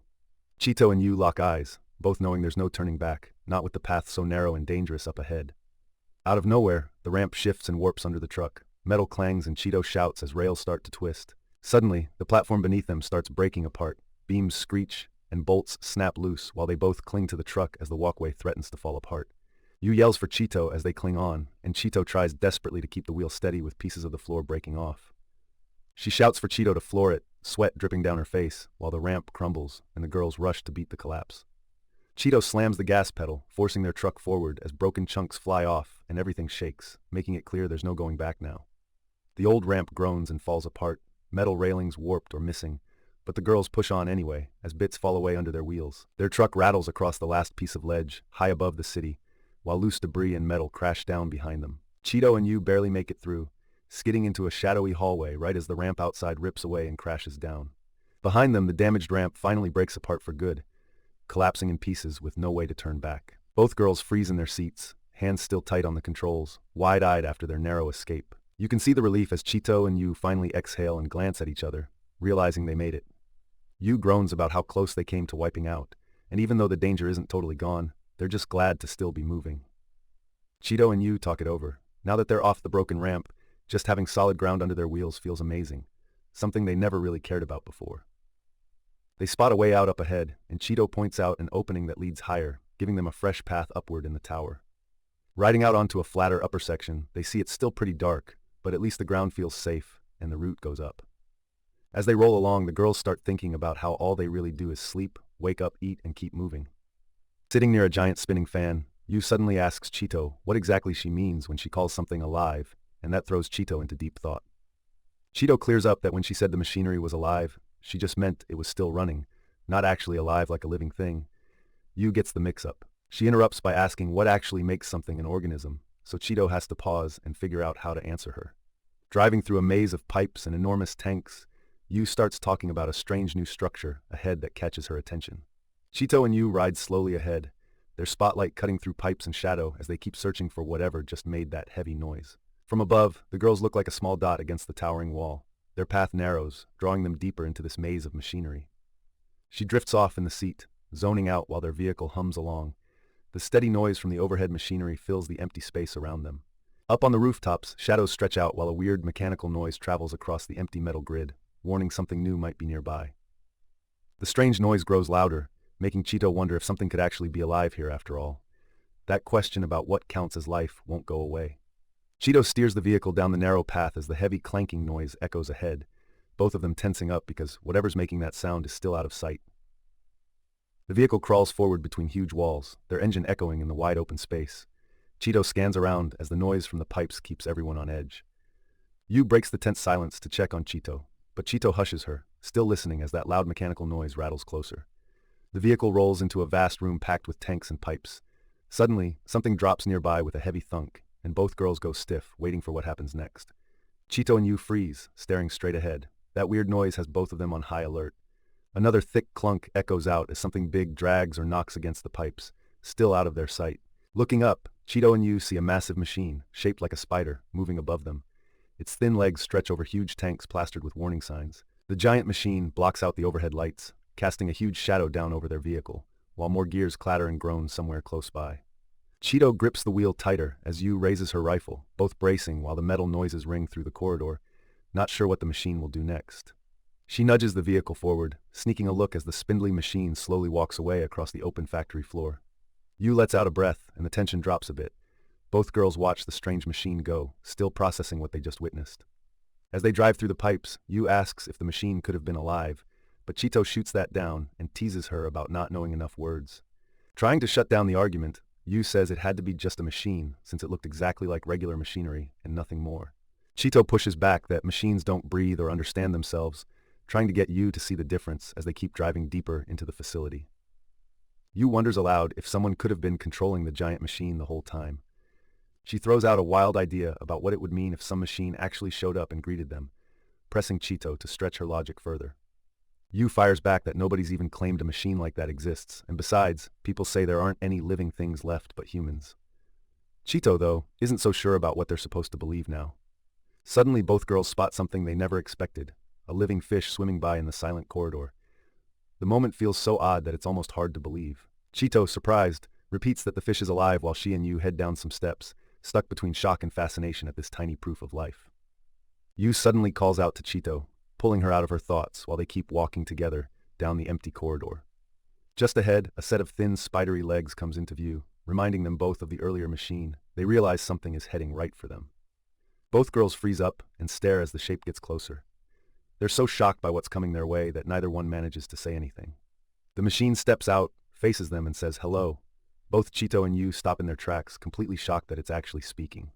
Please support the official release. Yu kicks up a splash in the pool, delighted she can float on her back for once. Chito watches from the side, not sure about getting in. When Chito asks if Yu is okay, Yu groans about being tired and just wants to eat something. Ideally some fish. Her hunger kills the moment. Chito reminds her the fish aren't for eating, shutting down Yu's plan. Yu tries to argue, but Chito stands firm, putting an end to the idea. While Yu keeps complaining in the background, she refuses to give up on wanting fish. The food problem hangs there between the two of them. Suddenly, a voice from somewhere in the building jumps in and says, "The fish are under its protection and strictly off limits to anyone else." Yu realizes the voice is coming from a working machine, and Chito is clearly a little freaked that they're now talking to a machine in charge. Both girls stare at the machine, trying to figure out what it's supposed to be, while a fish swims quietly behind them. The machine introduces itself as the one in charge of this section, letting them know it's safe but still very much in control of everything here. Yu immediately says they should just grab the fish anyway and go for it. Chito asks if the huge machine they saw earlier was some kind of defense robot. Since they can't eat the fish, Chito asks the machine to explain the facility instead, and the machine agrees to show them around. The girls walk down a long hallway with the machine leading the way, their footsteps echoing as they head deeper into the silent facility. Yu tries one last time for the fish, saying she'd really like to eat some. The machine shuts her down right away and refuses to argue about it. Chito glances over to see Yu sulking, but this time Yu drops the subject and sits there defeated. Now the machine points out they're standing under the biggest water tank. Both girls look up, watching light dance across the water above them. Yu daydreams about swimming in all that water, wishing for a turn to dive in. The machine tells them the facility has 102 tanks total, but only 12 still work now, and just a single one actually has anything inside. Chito checks, so only the working tank has fish, while the rest are empty. The machine confirms, saying there are no fish left anywhere else here. They hear that the whole facility used to produce food fish on a massive scale, but since everything broke down, that's over. Now just one tank holds fish, and everything else is empty. The girls are told they're still free to use the other tanks however they want. Chito sits at the pool's edge, still clothed, while Yu plays in the water. Chito tries to chat, but Yu just keeps splashing. Yu wonders if the fish they saw earlier came from this place, but Chito warns her not to turn swimming time into another mess. Chito says if they keep messing around in the water, it's going to get dirty fast, snapping Yu out of her fun. Yu gets wrapped up in her wet clothes trying to change, calling for help, while Chito sits calmly in the pool, not rushing over. Chito rambles about how people split off from the earth like it used to be one big living thing, still half floating and out of it in the water. It keeps going, saying humans disrupted the way energy cycles through water and air by building huge artificial systems. That shift changed things for good. She explains that cities like these were made to keep the environment steady for people, depending completely on machines to keep everyone alive. She adds that all anyone can do now is keep patching up what little is left, just enough to hold the city's shell together. She brushes off the deeper meaning behind their routine, figuring they're just fixing what they can, even if nobody else is around these days.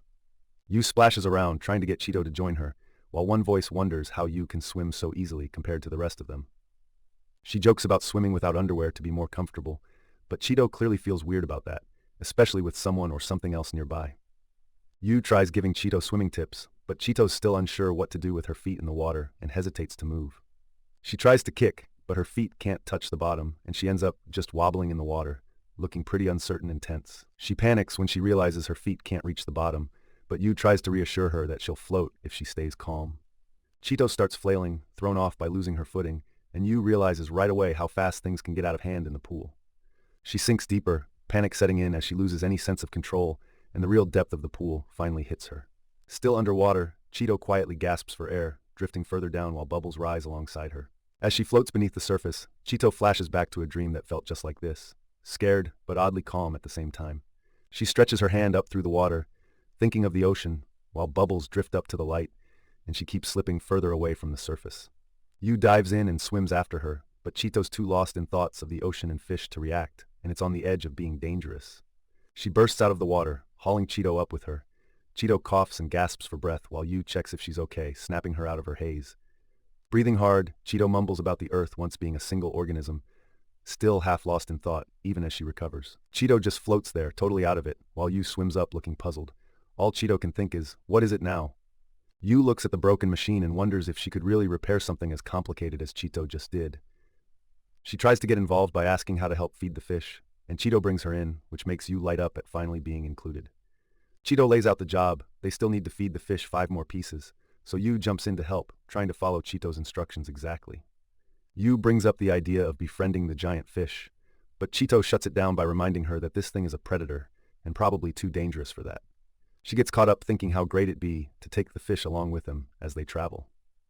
As Yu rambles about taking the fish with them, she starts drifting off to sleep. Chito, worn down, decides they need to find somewhere warmer to rest for the night.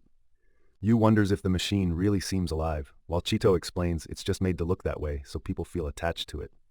They slide into a gap between pipes, searching for a warm and safe place in the dark factory. Under a big pipe, the girls finally settle in, soaking up the leftover heat that makes the spot almost comfortable. Chito and Yu are just getting cozy when the water in the fish tank suddenly starts bubbling. Something is definitely wrong nearby. They try to nap as the pipe's warmth helps them relax, and for a moment, everything seems peaceful. A loud, strange noise jolts them awake. Chito sits up, confused and tense, as the sound echoes through the factory. Chito rubs her head and tries to figure out where the clattering is coming from since it keeps getting louder. Something nearby is moving fast. Mechanical debris drops from above and the noise grows. Chito reacts quickly, waking Yu as the tension spikes. Yu gets excited when she spots the huge machine causing the chaos. Above them, the robot arms keep moving, breaking down the old structures. The girls watch as more of the place is marked to be scrapped. Chito and Yu realize the machine is dismantling the area, and things are about to get worse for them. She wonders out loud if these breakdowns and wrecks are just another part of how things change over time, like evolution, but more brutal. Yu thinks maybe the destruction all around them is just how life pushes forward, and she feels like this could make sense if Chito paid attention. Then Yu throws out a new idea: they should rescue the fish. Chito is caught off guard, and now that's their next challenge. Chito looks up at the wreckage and quietly admits she has no way to fix something this broken, since it's just beyond her. Yu starts to suspect she might be the one to turn things around, feeling like she has a real shot at saving the fish if she pushes herself. She jokes about eating the fish, but Chito admits the real reason she wants to save it just hit her out of nowhere. Chito tries to sort out her feelings, thinking it might just be simple sympathy for the fish, nothing more complicated. They go over their supplies and realize they've collected about half the explosives from earlier floors, figuring it should be enough to use against the machine. Yu suggests sticking explosives right onto the machine to bust it up inside and finally put a stop to its work. She eyes the catwalk above, planning out how to reach the machine's back. Chito stays worried that this stunt could be too risky. Chito doubts saving the fish will really change much, but she can see how important it is to Yu, so she agrees to go along with the plan anyway. Yu brings up the idea of blowing up the big machine. Chito hesitates and wonders if that would count as killing it. Chito stops to think about how the fish is alive and starts to feel like saving it really does matter for both of them. She thinks about how she can relate to the fish and the machine, even though they don't talk back. She remembers times when even things like machines and cities felt as alive as people. She moves into place, focused on timing things right so they save the fish before time runs out. She calls the machine a huge guy and quietly apologizes, knowing what comes next might destroy it for good. She makes her way up the shaky catwalk, pushing herself forward even though she can feel how flimsy it is. She darts across the thin bridge, rushing over the machine as the whole thing rattles under her boots. Holding tight to her bag, Chito checks the machine overhead and waits for Yu's signal to go. She sets off the explosives and the machine bursts apart, filling the empty hall with flying chunks and noise. The explosion rips the machine and nearby walkway to pieces, dropping wreckage everywhere and leaving only dust behind. She admits out loud that everything ends, but she's glad she and the fish get at least a bit more time. Looking at what's left of the city, the girls agree that all things, people, machines, even these ruins, will break down sooner or later. Chito and Yu start to wonder if the real mark of life is simply that it ends. Maybe things just feel alive because they don't last forever. She thinks about this and nods, standing with Yu in the middle of all the ruins while they let the idea sink in together. They look at the broken machine and wonder if fixing it, after saving the fish, would really count as changing anything or just repeating the same cycle. Both admit the structure is too busted to bring back. Chito quietly says she can't fix what's already gone and realizes she just has to accept it. Yu points out Chito can't fix things, only patch them up, and Chito admits all she can really do is stop things from breaking worse.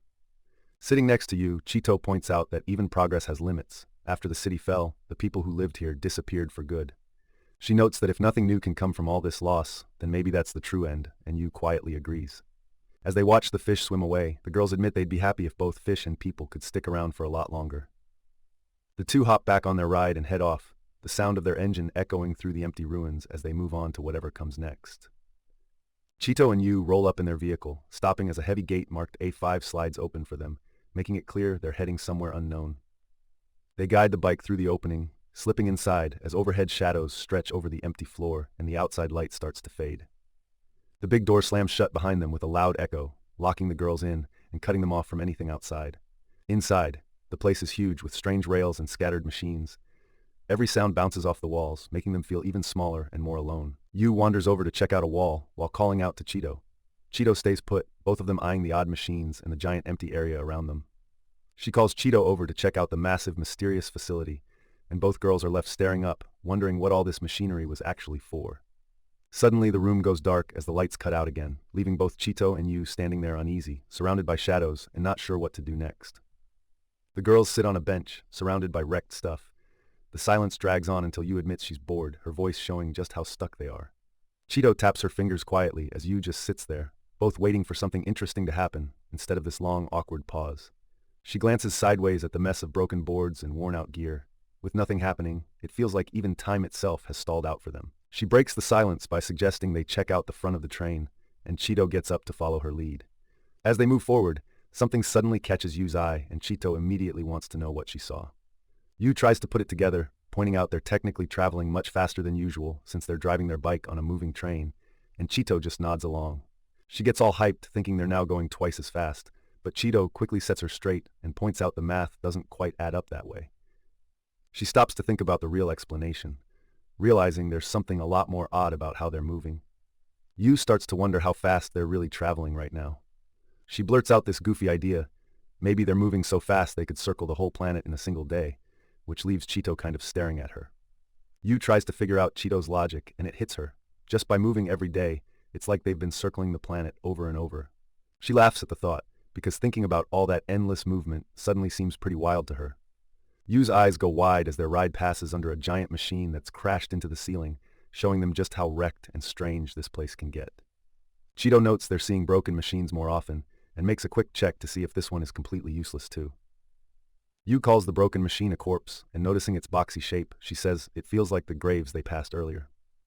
Chito keeps thinking about where this journey even leads, but Yu spots something weird stuck on the train and gets Chito to come look. She finds a strange device and recognizes it as a clock, but wonders why anyone would leave a clock here of all places. Yu admits she can't really read clocks anymore, and Chito isn't sure it matters since they can't even tell real time underground. She wonders if this clock moves faster than the planet turning, but Chito shakes her head and explains it just shows how the hands move while the earth spins on. She sums it up. Time keeps moving and the world keeps spinning, even if it feels like they're stuck here. Yu is eager to get going and tries to hurry things along, but Chito still wants to wait a little while before moving out. She tries to speed things up, but Chito tells her rushing won't change anything. They're stuck moving at the train's pace, no matter what. Yu tries to justify rushing, but Chito pushes back, pointing out that hurrying won't actually get them anywhere in this weird, endless city.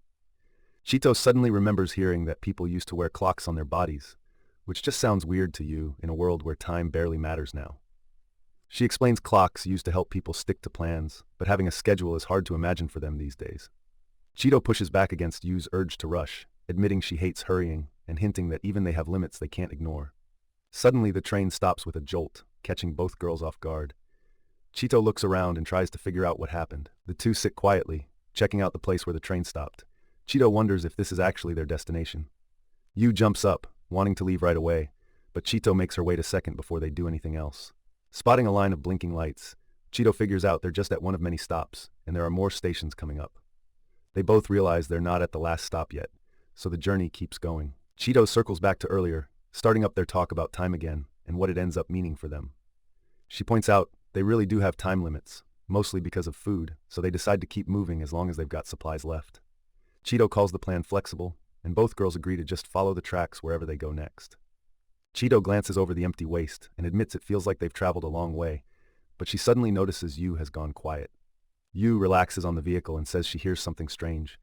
Chito wants to know what kind of sound it is, honestly curious but cautious. She pulls out a weird, boxy device she found, saying it sometimes makes odd noises, which leaves Chito confused and a little suspicious about it. Yu pulls out the odd device she grabbed from the graves, Chito immediately warns her it might be cursed since it belonged to someone who died. She tries to laugh it off, saying the dead can't bother them if they don't have weapons, as if that means they're fine. The girl's vehicle clatters through the ruins, filling the quiet with the echo of treads, while they both get lost in their own thoughts about what could go wrong. As they keep rolling, Chito looks away, uneasy, while Yu keeps messing with the machine, and a heavy silence settles between them. As they roll through the shadowy ruins, Yu tries to describe the strange noise. She says it's kind of like voices, but with a weird, steady rhythm. As the device lets out a strange melody, Yu wonders if it might actually be playing a song and asks Chito about it. Yu tries to mimic the strange noise and suddenly realizes it's not just random, it's music made with people's voices, surprising both of them. Chito asks for a closer look at the machine, and Yu hands it over. Both girls focus hard on the device, trying to figure out what makes it special. Yu tries to guess what the strange device is, thinking it must pick up waves or something, but all Chito can say is the sound just felt sad. She turns the question on Chito, wanting to know if music really can make someone feel sad, for no obvious reason. Chito says she honestly doesn't know how it works, but the strange music from the device does make her feel a little sad deep down. She adds that sometimes random things, even the sound of rain, can make her happier, though she doesn't really get the reason for any of it. Chito starts to figure maybe music has an effect just because of its rhythm, and Yu suggests that could be why it changes how people feel. She pauses, thinking out loud that even basic sounds have rhythm, but she still isn't sure if that's enough to explain why music feels special. Yu comes back to the idea that maybe the machine uses waves like light or radio, trying to get Chito to explain more about her earlier guess.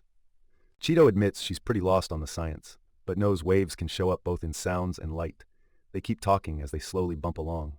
She hesitates when Yu asks if light cheers her up, admitting she's not really sure if things like streetlights actually make her feel happier inside. Ahead of them, a giant machine towers over the ruins in the darkness, making Chito and Yu seem extra small as they push forward across the abandoned city.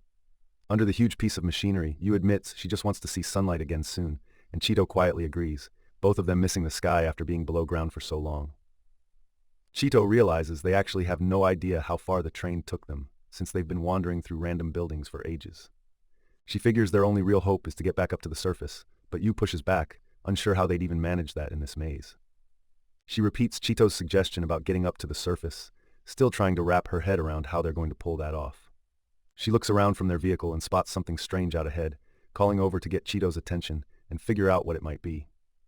They reach a steep, open slope where Chito points out a huge elevator-looking machine nearby, so now both of them hope it could be their way up. Chito walks over and discovers a big switch next to the elevator platform, while Yu wonders if they'll even get lucky enough for it to still work. She checks out the control panel and wonders if this switch will actually do anything for the big machine. Chito flips the switch while Yu waits on the vehicle, and both of them watch closely to see if the giant elevator will respond. The platform suddenly rumbles and starts moving up, carrying both Yu and Chito. They're surprised their plan actually worked. As they rise, Chito's excitement fades, and she starts to worry something feels wrong about the whole setup. Chito points out how steep and far the slope really is, hinting the climb might be way harder than they guessed. Getting nervous, Chito asks if Yu can stop the platform because it's going way higher than she expected. As the lift nears the top, Yu yells that she can spot the switch up ahead. The elevator suddenly stops, and both girls tumble off. Yu lands face first with a groan, while Chito keeps trying to steady herself. Yu slumps over, worn out, as they both listen to the strange device. Even Chito admits the weird music in the air sounds a little sad. She looks out over the city, noticing the sun setting far off toward the south. It sinks in how much ground they've covered. The girls sit side by side at the edge of the platform, pointing out something odd in the distance. One of them notices the sky turning red. She watches the horizon and mentions the red glow, not really sure what it means as the sky darkens for night. She stares quietly over the rooftops, studying the sharp red light shining out from the center, and trying to figure out what it could be. She sits in silence, looking tired and a little zoned out, just thinking as the quiet moment drags on between them. She watches the bright red sun drop behind the ruins and wonders if even the sunlight seems a little sad now. Noticing Yu's eyes are watery, Chito asks if Yu's crying, but Yu says it's just the sunlight stinging her eyes. Yu asks if Chito is the one crying from being sad, but Chito explains it's only because she scraped her knee and it hurts. Chito and Yu stand at the edge of an enormous crater ripped through the city, trying to figure out what could have caused such massive damage. While Yu checks her own hair, she shrugs off the mess and decides fixing it any further just isn't worth it, especially since they're out here alone. Chito comments on Yu's wild hair, but the two both seem to agree it's really not a big deal with everything else going on around them. She points out that, at least after their cleanup, they look a little less grimy, which is about the most they can ask for today. Yu tries to laugh it off, joking that she might have made her haircut even worse. Gazing down, Chito wonders aloud if the hole even has a bottom. The city feels even bigger and stranger, with that mystery hanging over them. They step closer and spot busted-up weapons everywhere. Yu points out the mess, and Chito starts to wonder if a huge fight broke out here long ago. As they both pause, Yu asks if this whole pit might have been blasted open in that battle, but Chito just hums, still unsure what to believe. Thinking it over, Chito figures maybe the hole was made on purpose, set up for battle gear and platforms instead of being just accidental destruction. Chito figures maybe this giant hole was dug way before any battles happened, so now they're both wondering what really made it in the first place. She tries to piece things together, guessing someone built the city around this massive old hole after some battle, and that's just how it stayed. They come across a giant leaking water tank, surprised to see it still working. For a moment, they feel hopeful something useful might still exist among the ruins. They realize water still runs down from above, turning the tank into a rough fountain. Even out here, things fit together just enough to keep going. Yu sticks her hand into the freezing spray. She yelps and makes a fuss about the cold while Chito stands back, not impressed by Yu's new idea. Now both girls are soaked from Yu's stunt. Chito looks annoyed, while Yu stands there dripping. Chito starts shivering, finally snapping to mention that messing with freezing water was a bad idea, and now they both have to deal with it. Their boots are soaked, and they splash through icy puddles as they walk away, which makes every step forward a miserable chore. Trying to lighten things up, Yu suggests saving their food until they reach the center of the hole, so getting to the middle becomes their new goal for now. Chito and Yu sit down between broken cannons and piles of metal, taking a break to breathe and look at all the wreckage around them. While eating, Yu points out that most of the stuff they could use to cook potatoes is gone. That part of their journey isn't coming back.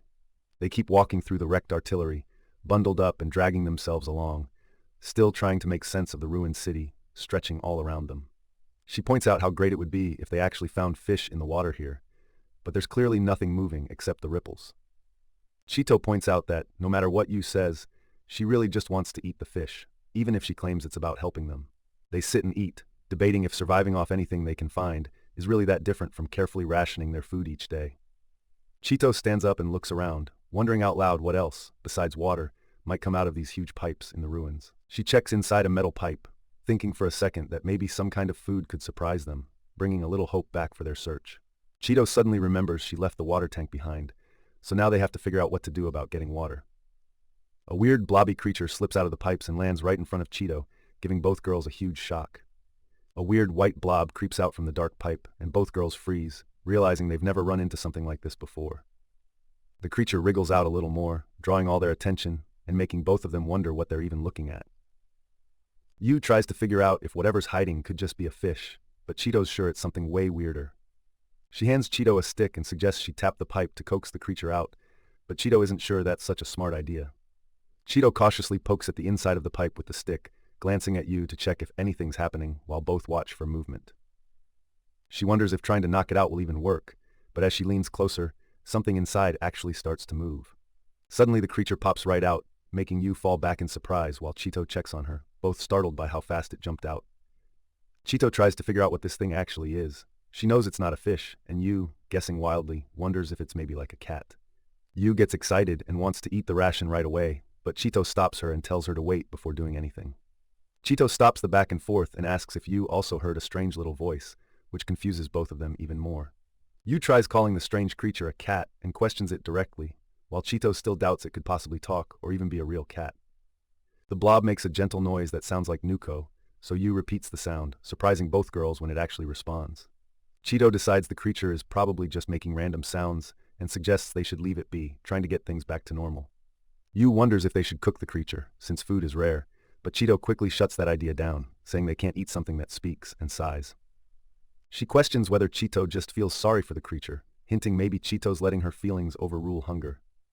Chito insists there's nothing left to find here and tells Yu it's time to move on, but as they leave, Yu spots the creature trailing quietly behind them. The strange blob bounces after the girls, not caring what they decided, and clearly intends to stick with them. She stares in disbelief, not sure what to make of the new tag-along, as it keeps following. The blob gazes up at Yu, looking just as blank and unfazed as before. Chito glances at Yu, asking if she really plans to eat the creature, while Yu just hugs it tighter. She thinks out loud that most things in their world keep disappearing, so maybe bringing something new along wouldn't be so bad for once. Out of nowhere, both Yu and the creature jump, startled at the same time as something surprises them again. Chito says the blob is kind of creepy and asks if Yu will carry it, but Yu shrugs and figures it wants to stick around anyway. Please support the official release. Yu tries to joke about what to say in weird situations, but Chito finds it hard to take her seriously, setting up the usual gap between them. She gets excited when the strange creature copies a word she taught it, while Chito just stands there, still confused by what they're dealing with. Yu holds up a huge shell and jokes about feeding it to the creature, which makes Chito pause and wonder what it would actually do with a bullet that big. They dig through a pile of oversized bullets, counting out the huge calibers, but Chito is quick to complain there's no way anybody can actually use rounds that massive. The odd creature puts together garbled words about eating, which sends Yu off on another playful challenge, while Chito worries out loud if that's really possible. Yu wonders if the creature could really eat bullets, and saying it out loud leaves both of them quiet for a second, as they picture how that would even work. They push their cart through the broken remains of a city, steering past crooked beams and shattered concrete as the weirdness of their new companion sticks in their minds.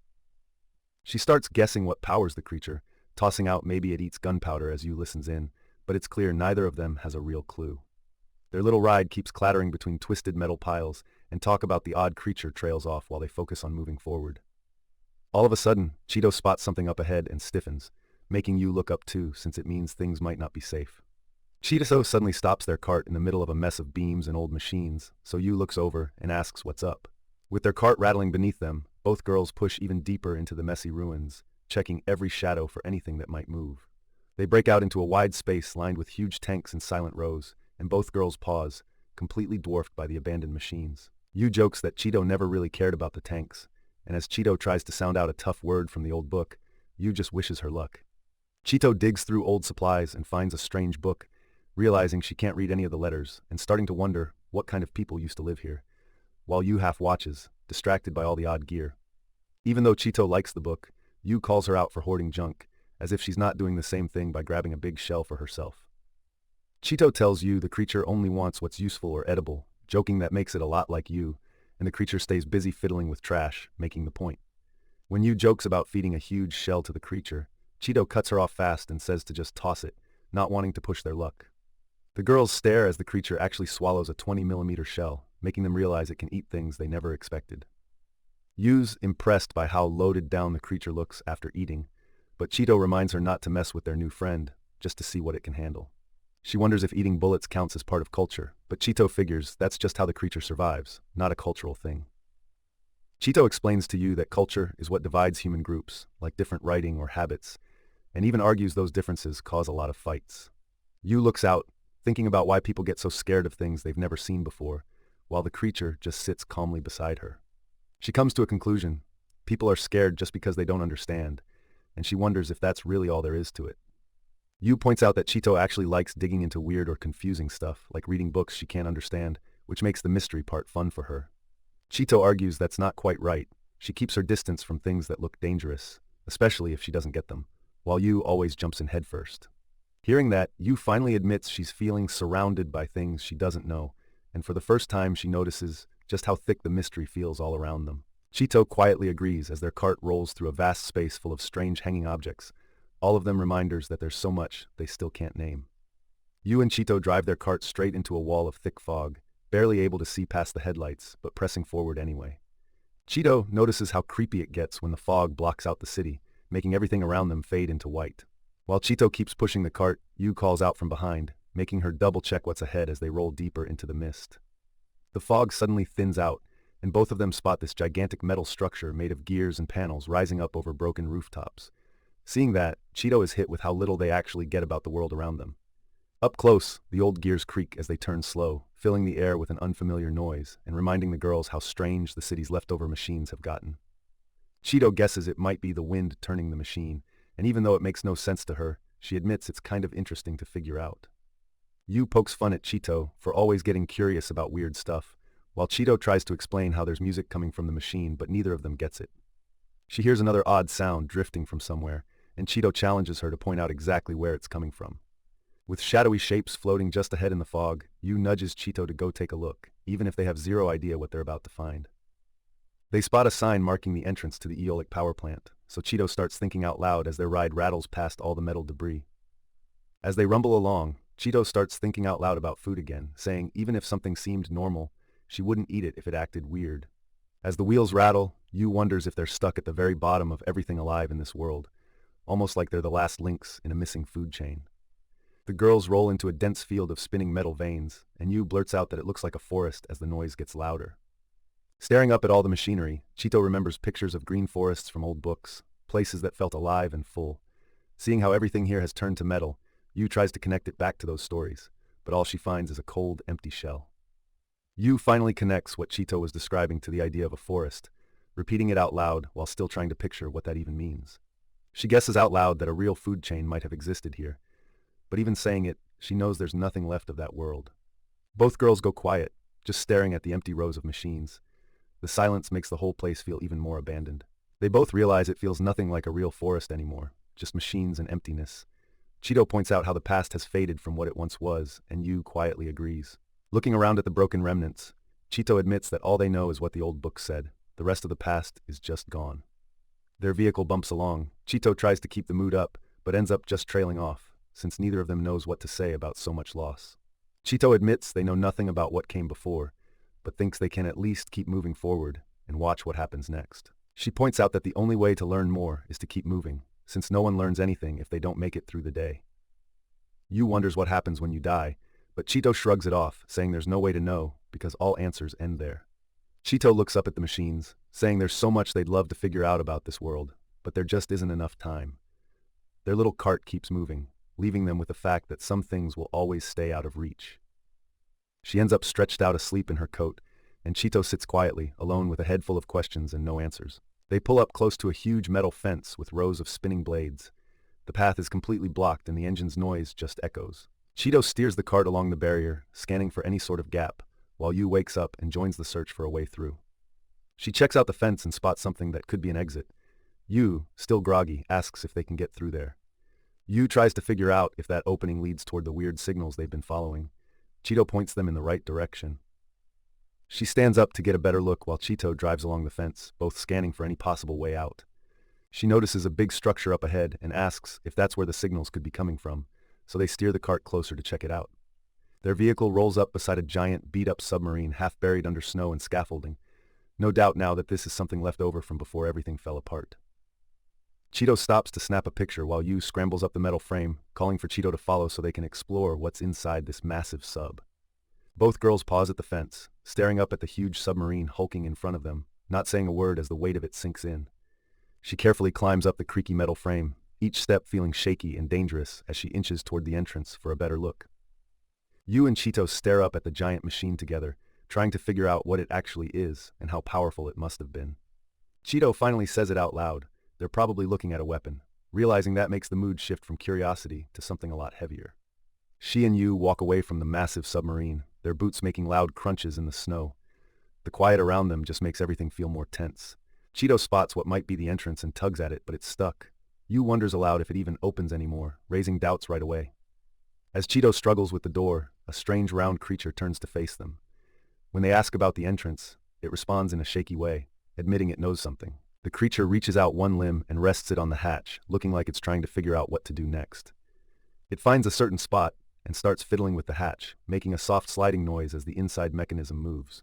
A close-up on the creature's huge eyes shows how focused and maybe a little nervous it is as it works on the door. Suddenly, heavy gears grind and a loud clunk echoes out. The strange lock is actually starting to open now. The hatch pops open with a bang, making Chito and Yu both jump back. Neither of them expected it to move that fast. The path inside is finally clear, so Chito and Yu sit quietly for a second. Even though they can go in, they both seem a bit unsure. Yu goes first and climbs down the ladder, the metal echoing under her weight. Chito stays above for a second before heading down too. She mentions to Chito that the weird metallic clanging is just their footsteps ringing out in the empty space below. The girls step into the old control room full of blank screens and ask if all this stuff is from the past, unsure what any of it even does. Boots clomp on the floor as Yu and Chito step into a new, quiet place, unsure what kind of danger or surprise might be inside. They walk up to a huge metal door plastered with warning signs and a big hazard mark, knowing they're not supposed to be here. Yu crawls up first and Chito follows, both squeezing through a gap above the door because they're just too curious to turn back. She stops for a second to take in the new room, looking nervous and amazed at the strange space they've entered. Tall walls covered in radiation signs make it really clear just how much this place was sealed off and why nobody came here anymore. The girls walk into a huge storage area lined with massive tanks, all marked with radiation warnings. Their voices and footsteps bounce around, making the emptiness feel even bigger. Yu wonders aloud why the room is so clean, while Chito points out it's probably just because nobody has been inside for years. Chito tells Yu that what really catches her interest is the mystery, wondering what people once did in this kind of place and hoping they'll learn something meaningful. Standing in the quiet, Chito thinks about what pieces of the past might still be buried here for them to find. Yu says she's most curious about how people actually lived here, what they wore, what they said to each other, all the small stuff most people never think twice about. Chito's not sure any of it really matters now. She glances at Chito and admits that sometimes it feels like it really is just the two of them in this empty world. Chito climbs up to take a better look. Yu calls for her attention, wanting to hear what Chito really thinks about it all. She quietly admits she feels kind of lonely too. Right then, Yu spots something and quickly calls her over to check it out. Chito looks puzzled as Yu says she smells something odd coming from a box nearby. Settling down inside what looks like an abandoned control room, the girls pop open the old box to see what's inside. Yu hands Chito a piece from the box, saying it looks pretty dark.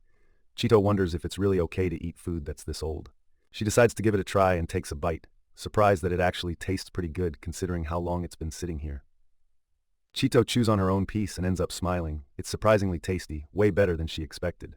They both sit back for a second, enjoying the flavor together and realizing they found something special by accident. As Chito laughs about the taste, Yu suddenly realizes it's chocolate, something neither of them thought they'd ever eat again. She takes another look at the bar, trying to figure out what actually makes it taste like chocolate after all this time. She says they've learned something new about the old days from tasting it, but Yu doesn't quite get how that's important. She wishes they could somehow record this discovery, looking down at the chocolate and feeling how easy it is to lose things like this. Suddenly the screen in the background blinks to life, catching Yu off guard as random letters start scrolling across. She didn't expect any reaction from those controls. Chito notices the letters moving on the monitor and tells Yu something is connecting. Yu stares, confused by the sudden technology springing to life. She finds a bunch of old photos and calls Yu over. They huddle together, surprised to see snapshots of people and rooms left behind from way back when. While sorting through the stack, Chito realizes they never took their own pictures before.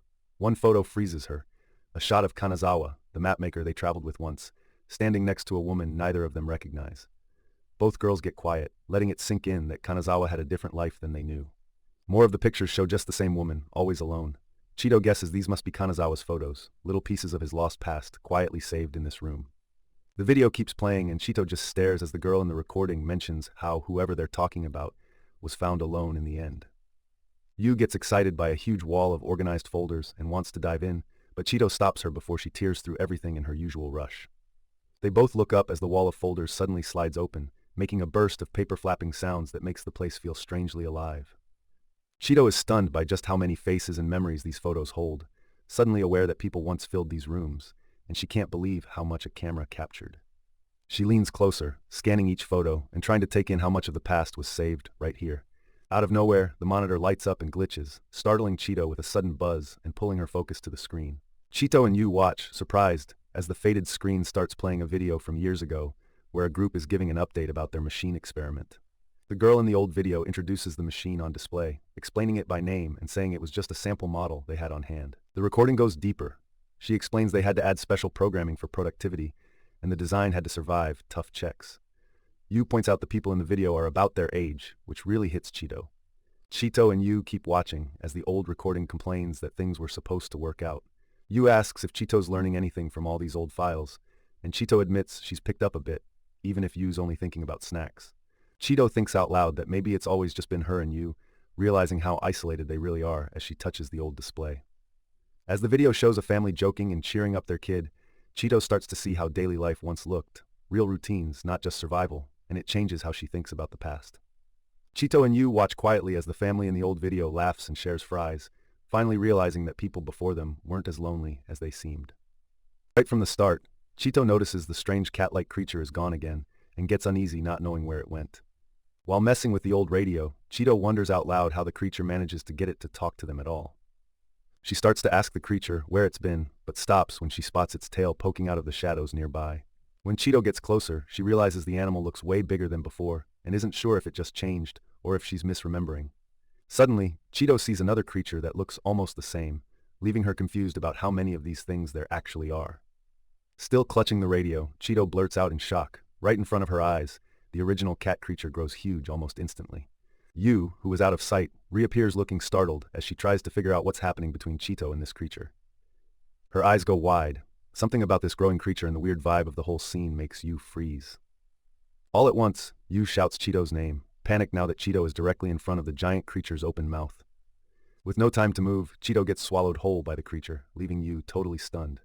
The creature swallows loudly, and a frozen Chito realizes in horror that Yu is now trapped inside. She just stares ahead, not really processing what just went down. A heavy silence hangs over everything as Chito's mind goes hazy, the reality sinking in that Yu is gone now.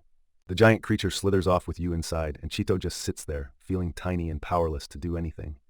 Cautiously, Chito steps closer to the dark doorway, hoping for some sign of Yu, but only finds emptiness. She drops to the ground, overwhelmed by how fast all of this happened and stunned. She really lost Yu like that. Panic creeps in deeper as Chito's eyes swirl and she starts to realize just how helpless she feels right now. Breathing out hard, Chito wipes sweat from her face and fights to get her mind focused and do something about it. She yanks her helmet down, forcing herself to shake off the fear so she can actually do something to help Yu. Hands shaking, Chito grabs a sword and tells herself that Yu must still be okay inside since there hasn't been enough time for anything worse. She plants her feet, squeezes the sword tighter, and tries to steady her nerves for whatever comes next. Staying alert, Chito scans the area and keeps the sword ready, torn between fighting and trying to talk things out. She freezes when the creature suddenly shows up again, tense and uncertain about whether she should make a move or hold back. She calls out to the creature and flat out asks if it plans to eat her too, testing if it will come after her or maybe respond somehow. The creature just shakes, making no move to speak, and Chito remembers it needs the radio, the one Yu had, to really communicate. Grabbing the smaller animal, Chito wonders out loud if using it as a go-between might help her reach the bigger one and get Yu back. She creeps toward the doorway, sword in hand, annoyed that she can't simply command the creature, since it probably doesn't understand a word she's saying. She mutters that maybe the cat creature was harmless when it was small, but warns that as they grow, these things might actually turn on humans. The stress finally catches up, and she stumbles and falls, nerves shot. She gets up despite the ache, shakes off her hesitation, and pushes ahead. She knows Yu needs her right now. She sits quietly inside the creature's body, looking blank and unsure what will happen to her next. Chito pushes open the heavy hatch and scans the snowy field, spotting Yu's head sticking out from inside the strange creature across the way. She freezes in shock, relieved to see Yu alive but totally lost on what to do now. She lights up with relief and waves her arm free from inside the creature, calling out to Chito. She tries to wriggle out, and then the creature just spits her up with a blast of movement. She shouts Yu's name and scrambles forward, hoping to catch her as she's thrown out. She shoots out of the creature's mouth and rolls awkwardly across the snowy ground. She crashes straight into Chito, knocking them both over as Chito tries to hold her up. Chito hugs Yu close, asking if she's okay, totally shocked that Yu is somehow fine after being inside the creature. Yu admits she probably could have tried harder to escape, but says the creature didn't hurt her at all. It doesn't eat live people. The girls realize the creature is speaking through the ship's radio, letting them know it can understand their words even though it can't actually talk. Over the radio, the creature finally explains the truth. The one they met is just a young one who got separated from its group. The creature admits this whole situation is pretty unusual, hinting it doesn't really expect things to play out like this either. It goes on to say their kind can only talk when they're nearby, which is why things got so messy before they met. The creature stretches its strange body, showing off how it communicates. Musical notes seem to fill the air as part of its message. Now it's clear, the creature uses music and sound to send messages, and the girls get how it's been trying to reach out. Chito and Yu watch closely, realizing just how many different ways the creature tries to connect with them.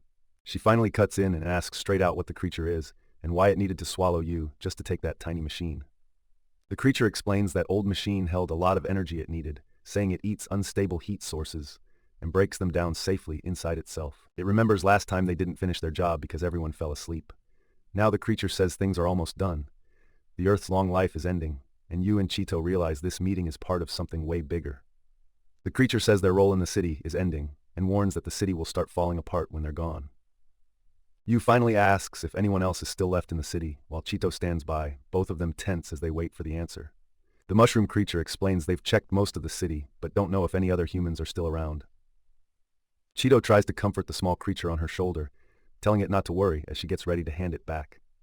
The tall creature leans down, ready to collect the little one from Chito's care. The small creature clings to Chito's collar and won't move, clearly nervous about leaving her. The larger being gently reaches a limb toward the small creature, slowly closing the gap to take it back. She carefully lifts the tiny creature off her shoulder and holds it out so the tall being can take it back. The little creature gets set down softly by the bigger figure, who tries to ease its worries. The small creature pauses, not sure what to do next, and the tall one says goodbye, ending their short time together. She tries to comfort the creature, pointing out it's got friends here and isn't alone anymore.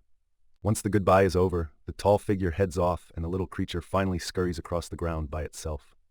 Right after touching the ground, the tiny creature puffs up and dashes beneath a giant mushroom, blending in with a group of others just like it.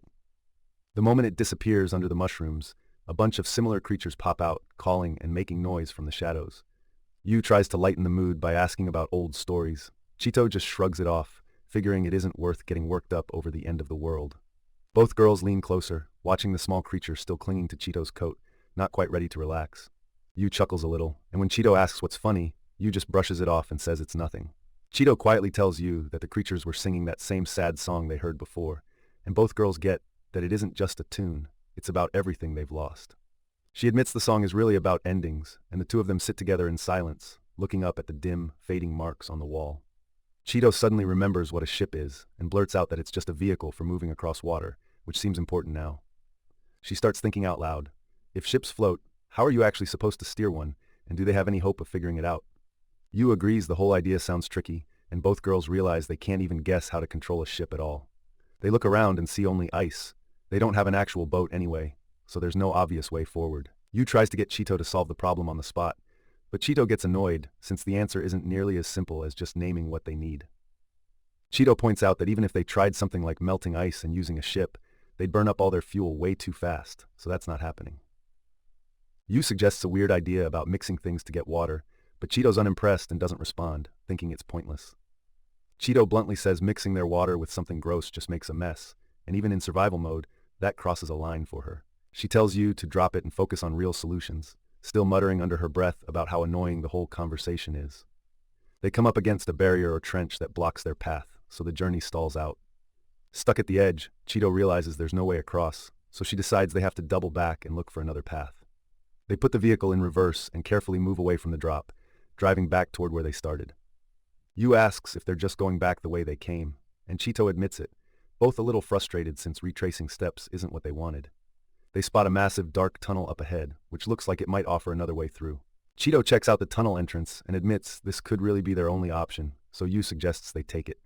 She worries the tunnel floor looks rough, but with no better choice, they roll the bike inside and ride forward. The further they go in, the more the tunnel feels oddly silent, both girls glancing around at the pipes and strange features along the walls. They tense up as strange noises echo around them, but keep moving, watching each other for signs of what to do next. Yu suddenly calls out for Chito to stop, so Chito brakes hard, both of them straining to hear what just made that noise. Their motorbike goes quiet as a strange echo bounces through the dim tunnel, leaving both girls on edge as they wait for anything else to happen. They stay frozen by the bike, looking all around and trying to figure out where the weird sound is coming from in the shadows. Chito guesses the noise is coming from somewhere below them, and both girls get even more nervous as they listen closely. She realizes it's the sound of water, but the water must be far down, so finding it now is both a relief and another big headache. She figures they still might be able to get to the water below, and Yu quickly pushes to find a way as fast as possible.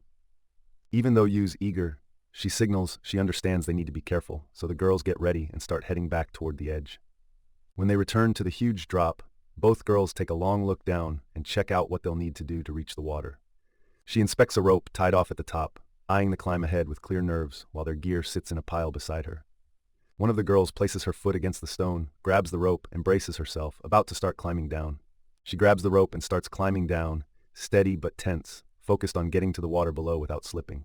Before heading down, Chito and Yu give each other a quick high five, each hoping this little gesture will help them both stay brave on the climb.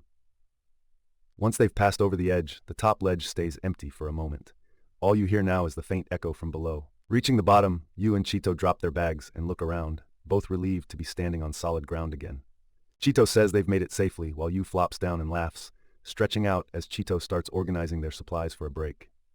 Yu finds a can with a drawing and wonders if it's fish, trying to remember what the label sakana means, while Chito figures the picture is probably the answer.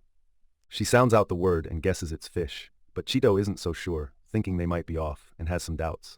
They open up the can, joke about the smell, and decide to heat the fish on their little stove, hoping warm food will taste a lot better. The canned fish sits on the stove, quietly warming up while the girls keep an eye on it, hungry and waiting for their first good meal in days. She finally picks up the smell of the heating fish, and her spirits lift, the tasty scent making her a bit more hopeful. She says the fish smells just like the time they cooked some before, and Yu laughs, shrugging that all fish seems pretty much the same. With steam rising, Yu barely waits and digs in, too impatient to let the food cool, definitely ready for a real bite. Leaning back, Yu chews her piece of fish slowly, enjoying the rare treat and warmth, clearly glad to have something decent to eat. Chito sees Yu giggling and can't figure out why, so she asks what's so funny about eating canned fish. Yu bursts out laughing because the fish tastes way better than expected, surprising even Chito with how happy she sounds. Chito starts laughing too, finally admitting the fish is actually really good, and for a moment, they just share how great it feels to eat together. As they stare at the empty cans, the girls wonder if people in the past really got to eat things like this all the time, or if it was just... Yu drops the empty can into the water and calls Chito over, turning it into a game as they watch the can float and bob in the current. She points out the can, laughing about how now the fish on the label looks like it's swimming, making the moment feel lighter. Chito suddenly remembers that ships are built to float on water, which makes her realize the big black building might have been a kind of fallen ship. She starts thinking about how you'd control a boat to actually get where you want, and points out they can't just drift around without a plan. She looks up at the towering walls and finally asks, plain and simple, how they're supposed to reach the very top from way down here. They remember something. If they head west, to the far northwest side of the city, there should be an elevator that goes all the way up. Finding a water channel that runs west, they decide to follow it, thinking it will keep them stocked with water as they go. They joke together about floating down the channel on their cans, and Chito quickly claims she gets front seat if it ever happens. Chito struggles to lift the heavy box, while Yu urges her to keep pulling, but getting it back up really isn't easy. Please support the official release. Chito tries to step over some broken rubble but slips, landing hard and grabbing her leg. Yu checks out Chito's leg and realizes it's actually a pretty bad injury, which means walking is now a real issue for them both. Chito tries not to show how much pain she's in, but Yu doesn't miss the struggle and starts looking for what they should do next. Yu grabs at Chito's ear to check on her, but Chito yelps in pain, getting annoyed and telling her to stop before she makes it worse. Chito admits she can't drive with her leg like this. Yu suggests maybe waiting it out, but standing there, they both realize just waiting isn't enough. She points out that her leg won't heal anytime soon, probably not for several days, so waiting here isn't actually an option and their choices are running out. Suddenly, the ground around them creaks with a loud crack. Chito warns that since part of the place already collapsed, sticking around here is definitely not safe. The girls rush over to their ride while arguing about what to do now since Chito can't drive. Yu pushes to just get moving before the place gets worse. Chito says they have to leave this shaky spot right away, her worry about the danger finally outweighing the pain in her leg. Recognizing there's no other choice, Yu hops into the driver's seat to take over, even though she's never been their main driver before. Chito bristles when Yu brings up being called useless, and she doesn't let it slide. Everything around them creaks louder now, and both girls freeze, realizing any more delay could get them crushed.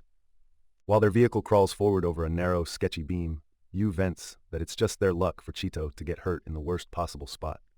She worries out loud if her leg will ever heal, blaming this terrible place for messing her up so badly. She tries to keep things positive, saying as long as Chito's still alive, her leg will get better eventually, trying to give a bit of hope. Chito thinks Yu's driving could get them both hurt, but Yu ignores the complaint and stubbornly keeps going as they squeeze into the vehicle. Yu accidentally bumps the vehicle against something on the beam, and Chito snaps at her to pay attention before she causes more trouble. Driving along, Yu and Chito spot some strange abandoned machinery hanging around the ruins. Yu points out those machines never seem to run anymore. Chito suggests those machines probably just stopped a long time ago, but right then, Yu notices movement and stares nervously at the giant structure ahead. Something big above them shifts with a creak, and the girls notice the beam under their vehicle is starting to move. Things just got a lot riskier. A heavy machine starts rolling toward them, blocking the narrow path and making Yu and Chito freeze as the danger gets closer. Chito points out they can't pass with the machine in their way, and Yu asks what they're supposed to do now, both realizing they're stuck. Yu tries asking for the machine to move, but her attempt gets ignored, so nothing changes and they're still blocked. Both groups stay locked in place on the path, unable to go forward, as Chito admits they need a new plan with no way through. Chito spots a way out, a narrow side passage to the left, if Yu can manage to back up the vehicle and slide them through. She mumbles, clearly worried, realizing this backup move is risky and she's not sure she can pull it off. Very slowly, they start backing the vehicle onto the narrow beam, keeping close to the edge while the machine creeps forward, a tight, nerve-wracking squeeze for both. As Yu backs up, their vehicle starts to wobble and tilt toward the edge, and Chito's eyes go wide, realizing they're seconds away from falling. Yu keeps backing the vehicle up along the narrow beam, but Chito freaks out as they get dangerously close to falling off the edge. Chito sits stunned from the impact, and Yu looks around, realizing her risky move has trapped both of them even more, leaving them shaken and stuck. The crash makes metal beams above them rattle and shift, and now debris starts moving on its own, making the whole path look even less safe. Chito freezes up as another loud hit shakes everything around them. She barely gets out a warning to Yu to stop before full panic sets in. Chunks of ruined metal and concrete crash down around them, while their tiny vehicle skids to a stop on the only strip that didn't collapse. Chito, almost yelling, tells Yu to stop right there. Right ahead, a huge beam hangs over the thin bit of bridge they're stuck on, ready to fall. Yu manages to stop the vehicle in time, just as a heavy beam slams down and blocks almost everything except for a tiny strip of bridge that's barely passable. They don't have much choice, so Yu speeds forward, driving right along the creaky edge. Both girls have to stay sharp as the platform cracks and shifts underneath them. Suddenly, the vehicle is thrown into the air by the collapsing floor. For one scary second, there's no safe spot at all to land. She squeezes her eyes shut and just hangs on, bracing herself and hoping the landing won't be too bad. Their vehicle crashes down hard on the other side, bouncing across broken concrete and nearly tipping, but somehow holds together and stays up. Still tense, Yu lets out a shaky breath, trying to figure out what just happened. Chito is silent and shaking, with the engine coughing beneath them. Yu is all hyped up over how fast the vehicle moves, but Chito cuts in, telling her to slow down or they really might crash on the narrow, broken road. Even as they keep going, the ride shudders and bounces on every crack, making the risk from that rough ground impossible to ignore. Finally, the girls reach the far side, surrounded by wreckage, and just sit for a moment to breathe after nearly losing it in that mess. Chito complains that she's wiped out and really wants to drive for a change. Yu hands her some ice, and Chito winces when the cold hits her leg. She admits her leg hurts, so Yu quietly steps in and puts the ice on for her, keeping things simple and focused on helping. Still trying to defend how she drives, Chito makes excuses, but Yu just tells her she's not getting the controls back after all that. Since Chito's leg is still aching, the girls agree to stop and rest right here for now, instead of pushing any farther. Yu and Chito roll up to this massive wall and spot a spot where the tire tracks loop around. Once they're parked, the girls step into the wide, empty building. Their footsteps echo as they head under the huge glass roof, the space around them completely silent. As they move deeper, Chito suddenly spots some shapes that look like people frozen ahead. She calls out to Yu, making both of them freeze and get nervous for a second. They step closer and realize it's not people at all, just life-size stone statues. After that tense moment, Yu laughs it off, glad they're not in danger. Inside, they look up at a whole crowd of towering statues. Each one looks weirdly real, which makes the empty hall even more unnerving. Yu and Chito wander through rows of statues, both struck by how everything looks ancient and doesn't match anything they've seen before. They try comparing these statues to ones they saw at that old temple, but nothing really adds up here. Something's just not right about the atmosphere. Near the statues, they find a worn-out plaque in an unknown language. Chito guesses it might have explained what this place is, but they're left completely in the dark. Since neither of them can read the plaque, Chito figures the statues must have been made by people from a long, long time ago, so they're just guessing about everything. Farther in, Yu spots a hallway lined with massive old paintings and can't help but call Chito over. Chito just stares, taking in the strange art quietly. In front of a faded painting, Yu blurts out asking if people back then used to just go around naked, leaving Chito to pause in confusion. Chito stands there trying to remember how paintings are made, explaining to Yu that all these detailed scenes must have been created just by brushing paint onto a surface. Yu jokes that it would be so much easier just to snap a picture if you want something real, and Chito admits neither of them are really artists anyway. Comparing the murals to their own photos, the girls guess these paintings must be from way before cameras were even possible. Yu points out a statue holding a camera, figuring it must be from when cameras actually existed, but then she gets curious about another odd one nearby. She admits she's seen art like this in books, but doesn't really get it. Chito says there are a bunch of paintings here that neither of them understands, so both girls just stand around, stumped by all the weird art. Yu wonders if these odd drawings even count as pictures, but Chito figures they do, since the people who hung them must have thought they belonged here too. She points out one painting that's nothing but a plain black square, and Chito guesses maybe it's supposed to just show darkness. Chito sticks with one painting, saying it's somehow making her feel hungry. Yu just laughs and says that's normal for her, so they keep joking about it. They both spot a giant picture frame lying broken on the ground. Yu points it out, and Chito guesses it must have crashed down from where it used to hang. Chito tries to lift the heavy frame by herself, but can't move it, and figures it probably fell because the wire snapped. Yu agrees it's too much for one person. Working together, they still can't lift the big frame, and both end up frustrated, realizing they're stuck until they find another way. Taking a break, Yu says she's really curious about what kind of picture is hidden behind the panel, so Chito suggests they look for some tools nearby to help. She suggests searching for supplies, so they both head off down the empty hall to see if they can actually find anything useful. Chito also wants to know what's behind the huge frame, so they split up and both start scanning the area for anything useful. Yu ends up in a storage room full of ladders and coiled wires, and she calls out to Chito, excited because this could be exactly what they need. She figures out the metal fittings on the wall still work, so she tells Chito to just thread the wire through them as they get set up. They tie the wire to the heavy frame and get everything in place. But they realize they still need to set up a bit more before it'll actually work. One of the girls peers up as the wire trails across the ceiling, tracing out where their makeshift pulley rig is set up above them. She balances on the wire while still on the ladder, thinking maybe her weight will help lift the huge frame if Chito keeps it steady down below. Yu watches as Chito's trick with the wires actually works, so she cheers her on for being clever while the heavy frame starts to lift. Once the big frame finally slides aside, Chito steps back in shock. Now they can both see what was hidden behind, a massive and strange-looking painting. Yu and Chito study the giant mural and try to figure out if the strange shapes are meant to be people. She borrows paper and a pen from Chito, then wonders why people bother drawing when cameras exist, which leads them to talk about how art can show feelings that photos. Chito peeks over and asks what Yu's drawing, so Yu casually admits it's just whatever she's feeling right now. As they look at the ancient mural, the girls realize the feelings they get from the old pictures must be the same ones people felt long ago, even if everything. As they sit by the strange tower, the girls realize it's wild how people from so long ago can still reach them through old pictures and art. After Yu wraps up her drawing, Chito leans over wanting to see. Yu doesn't show her right away and keeps it a secret while she finishes up. Yu jokes that Chito probably thinks it's another food doodle, but once she reveals her drawing, she decides to hang it up since she went through all the trouble. She jokes that her new drawing could really end up as the last picture anyone makes, and Chito can't help but admit she has a point. Their new drawing hangs right next to the old animal mural, so now something from their time sits side by side with art left over from who knows when. Yu asks if Chito wants to add a drawing to the wall too, but Chito just tells her she keeps all her sketches safe in her journal instead. Chito and Yu ride their battered bike through the ruined city, worried about their clothes falling apart since they have nothing left to patch them up. As they roll into a new stretch of ruins, Yu points out how even these buildings are less destroyed than usual, which stands out to them. Yu suddenly suggests they just stop wearing clothes since theirs are wrecked, but Chito immediately shoots down the idea, pointing out they'd freeze. Trying to come up with another solution, Chito wonders if letting their hair grow super long could help keep them warm instead. Yu immediately rejects the hair idea, saying she wouldn't like it at all since long hair would just get in the way and make travel harder.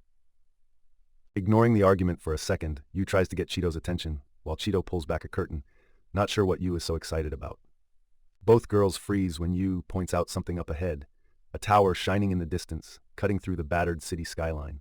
Chito thinks Yu is talking about the shiny building, but Yu says no, she means something lower down. Chito has to squint before she finally sees it. From above, Chito and Yu stand near a makeshift platform beside the bike, leaning over to check out whatever's down below that caught Yu's eye. Yu gets hyped when she spots water shooting up from the ground, and both for a second forget about all their other worries. She feels like stumbling onto this water means their luck is finally turning, hoping today might just be one of those rare good days. Yu is already in the water and messing around while Chito points out how rare it is to find enough clean water to actually wash anything. Chito points out how rare it is to find water they can use, and then agrees to help with bathing if Yu lends a hand first. Yu floats around in the water looking relaxed but lets out a deep sigh, and Chito can't help but notice how lazy she sounds. They both soak in the water. Yu points out that it's lukewarm, while Chito agrees but looks like she's not totally sold on it. Chito holds up their ruined clothes and points out they're basically falling apart. There's nothing they can do since they don't have any tools to fix them. She mentions that the spot by the foundation always feels warmer, then wonders if they'll reach the end of their clothes or their luck first. Yu starts splashing water, apparently proud of something, but ends up spraying Chito and leaving her both wet and speechless. Messing around, Yu covers a spot with her hand to see what the water will do, and Chito gets a faceful of spray as the result. Yu grabs Chito and tries to drag her into the water, but Chito instantly panics and tries to resist getting dunked. Chito gets pulled right into the pool and lands with a big splash, bare feet slipping as the cold hits her all at once. She gasps for air after getting dunked, water dripping off her hair, and the look on her face says she isn't happy about it. Chito catches her breath after coming up, while Yu looks pretty pleased about dragging her into the water. Yu pops out of the pool with her soaked shirt sticking to her, and Chito just watches, still a bit stunned at how quickly things got out of control. Looking down from above, the girls look tiny next to the water. Their splashing fades, and for a second, the city feels quiet and almost peaceful. Exhausted from all the splashing, Yu and Chito flop down together in their wet clothes, just lying there on the cracked ground catching their breath. Chito sneezes from the cold, pointing out the problem. They're now soaked, freezing, and have nothing dry left to change into with the sun gone. Yu tries once more to pitch her hair-growing plan for warmth, but Chito rejects it, reminding her it would take forever to actually work. Chito notices the big sheet blocking the sunlight is actually just a giant cloth, so she and Yu pull it down and think it might work for making new clothes. The girls try huddling together under the cloth to warm up, but soon realize it's awkward and they can't move unless they cut it up and wear it properly. Chito wraps the cloth around her body like a poncho, which keeps her warm but leaves her arms stuck inside, making her instantly rethink the plan. As they check out their new outfits, Chito admits these makeshift wraps are at least practical. Yu jokes that now they actually look like those ancient people from old pictures. Chito gets the idea to cut a hole for her head and use some string so the cloth fits right, finally making it into something close to proper clothes. Now the girls have managed to tie the cloth around themselves like real dresses, and they're honestly surprised how much it looks and feels like regular clothing. Chito points out this is probably the warmest they've felt in ages, so they throw the leftover scraps onto the fire to get whatever extra heat they can. Yu jokes about whether ancient people felt this weird putting on clothes for the first time, and Chito admits it's so far back she can't even picture it. Chito remembers old stories about people living in holes before houses and cities, but she admits she doesn't know exactly what those places were like. She thinks about how those people made their own clothes, found food, and kept warm, all things she and Yu are now doing too, even if the world looks different. Looking at the ruined city and their makeshift camp, the girls realize they're surviving almost exactly like ancient people did. Pretty much nothing's changed for them. She searches through their scrap pile, finds a gear, and uses it as a button for her new dress, showing how they're always forced to make do with whatever's around. She shows off her makeshift gear button, but Yu barely reacts. She doesn't think it changes much, even as Chito feels a little proud of what she's made.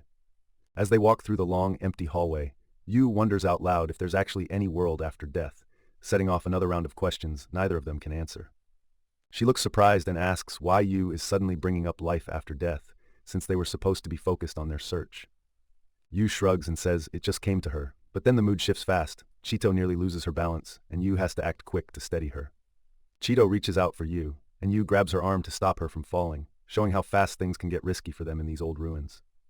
Having caught their breath, Yu pushes the point, asking Chito what she honestly thinks about the afterlife, making the air feel heavier between them. She glances away, uncomfortable bringing up such a topic so soon after a close call in this spooky place. She avoids the subject and says, now's not really the time to talk about death, since the city's still full of danger around every corner. Chito admits there's no way to know what comes after you die, but points out how many people have tried to figure it out through stories and books. She notes that if so many people wrote about it, there must have been a lot of belief in an afterlife. Chito gets frustrated when she notices Yu is barely paying attention. She wants her to stay focused, but Yu is already distracted by something in one of the rooms. She stands still, leaning on the wall, feeling the emptiness around her as the talk of death hangs over everything even more. Chito tells Yu to snap out of it and keep moving. Yu mumbles an apology, but Chito keeps a brisk pace so they won't zone out and risk trouble. Yu tries to play it off as a joke, but Chito isn't fooled and her mood stays serious as they keep walking. She keeps guessing about what spirits might do after death, but then admits that after someone dies, there's no coming back out to the world. She pictures a spirit escaping through the mouth, but Chito snaps back that if something like that was real, it'd have to be visible for anyone else to see. Yu wonders out loud if maybe there's no afterlife and all the souls just hang around here, which gets Chito thinking, then what, as they keep walking through the ruins. She suggests maybe unseen souls are always nearby, and the two girls sit for a moment quietly, side-eyeing the shadows like anything might be lurking there. Yu tries to lighten the mood by joking that maybe all the invisible spirits are having fun, but Chito immediately shuts that down, saying she doubts it. She wonders if it'd be nice to get to talk to everyone who's ever died, but Chito points out that would make things way too crowded, and isn't sure being surrounded by all those voices would help anyone. They both get quiet again, walking through broken halls with only the sound of their boots echoing, no answers, and a lot on their minds. Stepping into a giant empty hall with platforms everywhere, Yu spots something strange across the way and calls Chito over to check it out. Yu squints and realizes it's an actual plant still growing in all this concrete, and Chito is surprised there's anything living left in this place. She grabs a dried-up plant out of curiosity and instantly regrets it, while Chito warns her there's no way these old plants are edible now. Chito starts to wonder if maybe this whole place was built just for growing plants like that. They poke around inside, searching for gear or food. All they find are shadows and leftover furniture, so the room just feels heavier and more hopeless. Standing in a big old room packed with empty tables and boxes, Yu and Chito quickly realize there probably isn't a single decent supply stashed here. Chito points out the tobacco they found is the same kind Kanazawa smoked, so now Yu's all fired up to try some for herself. They figure out a lighter is needed to smoke it, and after a quick explanation from Chito, both girls work together to rig up a way to test it out. Chito and Yu both lean in together over the lighter, lighting up their found cigarettes at the same time and letting the smoke fill the space between them. Almost right away, both girls start coughing from the rough taste. They realize pretending to smoke feels a lot worse than it looked. Yu waves her find, and Chito admits she's always been curious since her grandfather used to smoke, but never got to try it herself until now. Chito finds an old photo of a group standing together and guesses these people might have lived here, noticing they're all smoking just like her and Yu did. Yu tries to act like she enjoys the smell, but Chito is wiped out from all the coughing. She can barely stand it and looks pretty miserable. Thick smoke starts swirling around the room, making everything hazy. Chito looks around, clearly on edge, as something about this moment doesn't feel normal at all. Caught in the haze, Chito announces she suddenly feels good, and Yu chimes in, surprised that things have changed. For just a minute, the strange mood almost lifts their spirits. All at once, a shadowy stranger appears out of nowhere and greets them. Yu freezes, unsure if they're looking at a real person or something else. The ghostly figure asks if they're really talking to the dead or if they've actually crossed paths before. She starts thinking out loud, saying that pictures aren't the only way people can keep in touch with the past. There's more to it. Yu tries to pin it on the tobacco, but Chito hints that it's not just the smoke. Maybe something deeper is stirring up these memories and connections. She suggests there might be a way to connect with people who are gone, which sounds just personal enough to make Yu pause and think. Leaning on the railing, Chito brings up imagination, wondering if maybe it's their minds that fill the gaps and reach the people they've lost. Now that the moment has passed, Chito blames the leftover tobacco for how sluggish they both feel, while Yu agrees she can't shake off that dazed feeling. Staring up at the massive structure, one of the girls admits it's impossible to figure out the details because the thing is just overwhelmingly huge. They realize circling around this giant structure would take way too long, so finding a shortcut is the only real option. As they ride through the ruins on their vehicle, Yu changes the topic, making Chito worry about what other problems could show up. Chito points out they don't have enough food to even try climbing all the way up. Yu reminds Chito that a strange creature told them to reach the top floor, then brings up how the weird fish showed up from higher up. Their vehicle rolls into a shadowy tunnel, and Yu is left wondering why they're even listening to that advice, when it all feels pointless. Chito admits she can't remember anything important, so there's nothing worth forgetting. Yu tries to push her to remember anything useful at all. Yu asks if they've had food today, and Chito says yes. Yu jokes about forgetting little things, but Chito is honestly just tired of the silly conversation. Above their heads, huge bundles of wires and beams block their path, with a bright white light shining through the mess. Their vehicle drives below those twisted cables, looking tiny under the giant structure. Moving past this part is not going to be easy. Both girls look up at the tangled beams and wires and realize this next obstacle is going to be a tough one to clear. They stop the vehicle by all the tangled beams and harsh bright light, instantly figuring that whatever's making that glare must be trouble waiting to happen. She spots some wires pulled apart and wonders if there's any way they can squeeze through and get inside from there. Yu suggests blasting the structure open again, and Chito sounds annoyed that blowing things up is always Yu's idea of a solution. She figures if they blow open the weak spot, they might finally get through. The idea makes her pretty excited about actually having a way forward. She remembers they have some explosives left, wonders if things could really be this easy for once, but finally just agrees to go for it.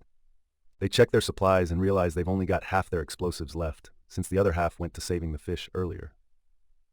Chito warns that using all their remaining explosives on this is risky, but Yu wants to go all in and not hold back. As Yu sets up their last explosives, she jokes about how much they've smashed along the way. Chito quickly reminds her most of that was totally Yu's fault. Chito calls out Yu for causing chaos from the very start, sounding frustrated, but also kind of used to it by now. Yu struggles to explain herself, while Chito keeps pressing her about all the damage. There's a pause as Yu searches for an answer. Chito blames Yu's obsession with explosions for most of their messes, making things tense and awkward for a second as Yu tries to defend herself. She admits all the noise and destruction hasn't really gotten them any closer to their goal. Yu ignores the comment and gets the explosives ready. They realize the detonator won't reach, so Yu has to set it off directly, and likes that she gets to take point on this one. Yu lines up her shot and takes careful aim, with Chito waiting from behind cover to see how it turns out. Chito tells Yu to make sure she hits the explosives. Yu just answers with a quick yep and zeroes in on the target. Yu squeezes the trigger. The bullet tears through the air and smacks right into the explosives, setting off the blast they were hoping for. The tower wall finally blows open from their shot. Chito shrugs off all the noise, but Yu just grins at her, saying blowing stuff up always helps her feel awake. Once the explosion dies down, Chito and Yu check the wall and realize all that noise didn't actually get them any closer. the tower still stands with hardly any change. Yu tries to look on the bright side, saying at least they got some excitement, but Chito just gets irritated since nothing really improved. Chito grabs at Yu in frustration, and Yu lets out a quick yelp, feeling the sting from how badly their plan went. Back by their ride, Chito notices the area has gone dark because the bright light from earlier has disappeared, which suddenly makes things feel even more uncertain. While they're searching for their lantern, Chito points out that the tower itself is starting to glow now, and the change catches both girls off guard. Chito steps closer and hits a glowing button on the side of the tower, and a faint electronic sound tells them something inside just turned on. She hits the glowing button and jumps back with a shout as the giant door grinds open in front of them, leading into the dark. Suddenly, a strange floating figure appears and welcomes them to main tower number 6, so the girls realize they've stumbled into a completely new part of their journey. Yu doesn't waste time. She points right at the floating thing overhead and asks what it's supposed to be, getting the whole scene rolling fast. Up above, this weird floating being basically introduces itself and explains that the display is a graph showing how it's doing, adding to the surreal first impression. Chito steps in, pointing out that the being looks see-through and definitely isn't human, which makes both girls uneasy about what they've stumbled across. The floating AI catches Yu and Chito off guard, as it casually explains that they're seeing right through it because it's just a three-dimensional projection, not a real body. The AI finally spells it out. It runs the tower, managing both machines and people, so now the girls know their new guide is actually the whole building's caretaker. Yu asks why the AI's body is stretching out, and it just blurts out that it's happy, but also admits guiding everything here is actually kind of tough. It tells them the doors here have been closed forever, and that meeting anyone, even just now, has been super rare for a long time. The floating AI admits it's totally cut off from the other tower AIs, which leaves Yu peering up, more interested in how see-through it looks than what it just confessed. Chito asks if being stuck here alone feels boring, and the AI admits it hasn't had any real interaction in ages, so life's just been empty. The AI finally admits it's acting happy because meeting new people like them is a huge deal after all these silent years. The girls drive after the AI as it leads them through a huge hollow hallway, their vehicle's noise echoing around them. The projection floats close and tells them to turn right, guiding them deeper into the tower's maze. She follows the AI's directions, but she's still pretty unsure about what they'll find up ahead. The AI announces that their next stop, the elevator they've been searching for, is just around the corner. Chito spots the elevator and realizes they might finally be close to getting out of these dark, winding halls. Both girls start thinking that all this freedom to go anywhere feels pointless if there's nowhere they really want to be. Yu hears that the AI has spent its lonely time writing poetry and immediately wants to know what kind of poems it came up with. The AI says everything around here is coded in binary, so even its art is hard for humans to understand. The being finally brings them into a giant room and lets them know they can use this elevator to reach the higher floors. Yu asks what it actually means for the AI to disappear, and the AI is blunt. Once its task is done, it'll be totally gone, basically dead. Chito wonders why the AI would want to end itself, but the AI says it just wants everything to stop now. The AI tells them their elevator will work after it's gone, so there's nothing holding the girls back, even though Chito doesn't feel right about this. The AI tries to get Chito and Yu to imagine what forever feels like, hinting how dragging on and on is actually pretty awful. Yu just shrugs off the idea of oblivion like it's only about forgetting, but Chito pushes back, saying that's not really what it means. The AI admits all those memories just add up to confusion and loss, like being trapped wide awake forever and unable to let anything go.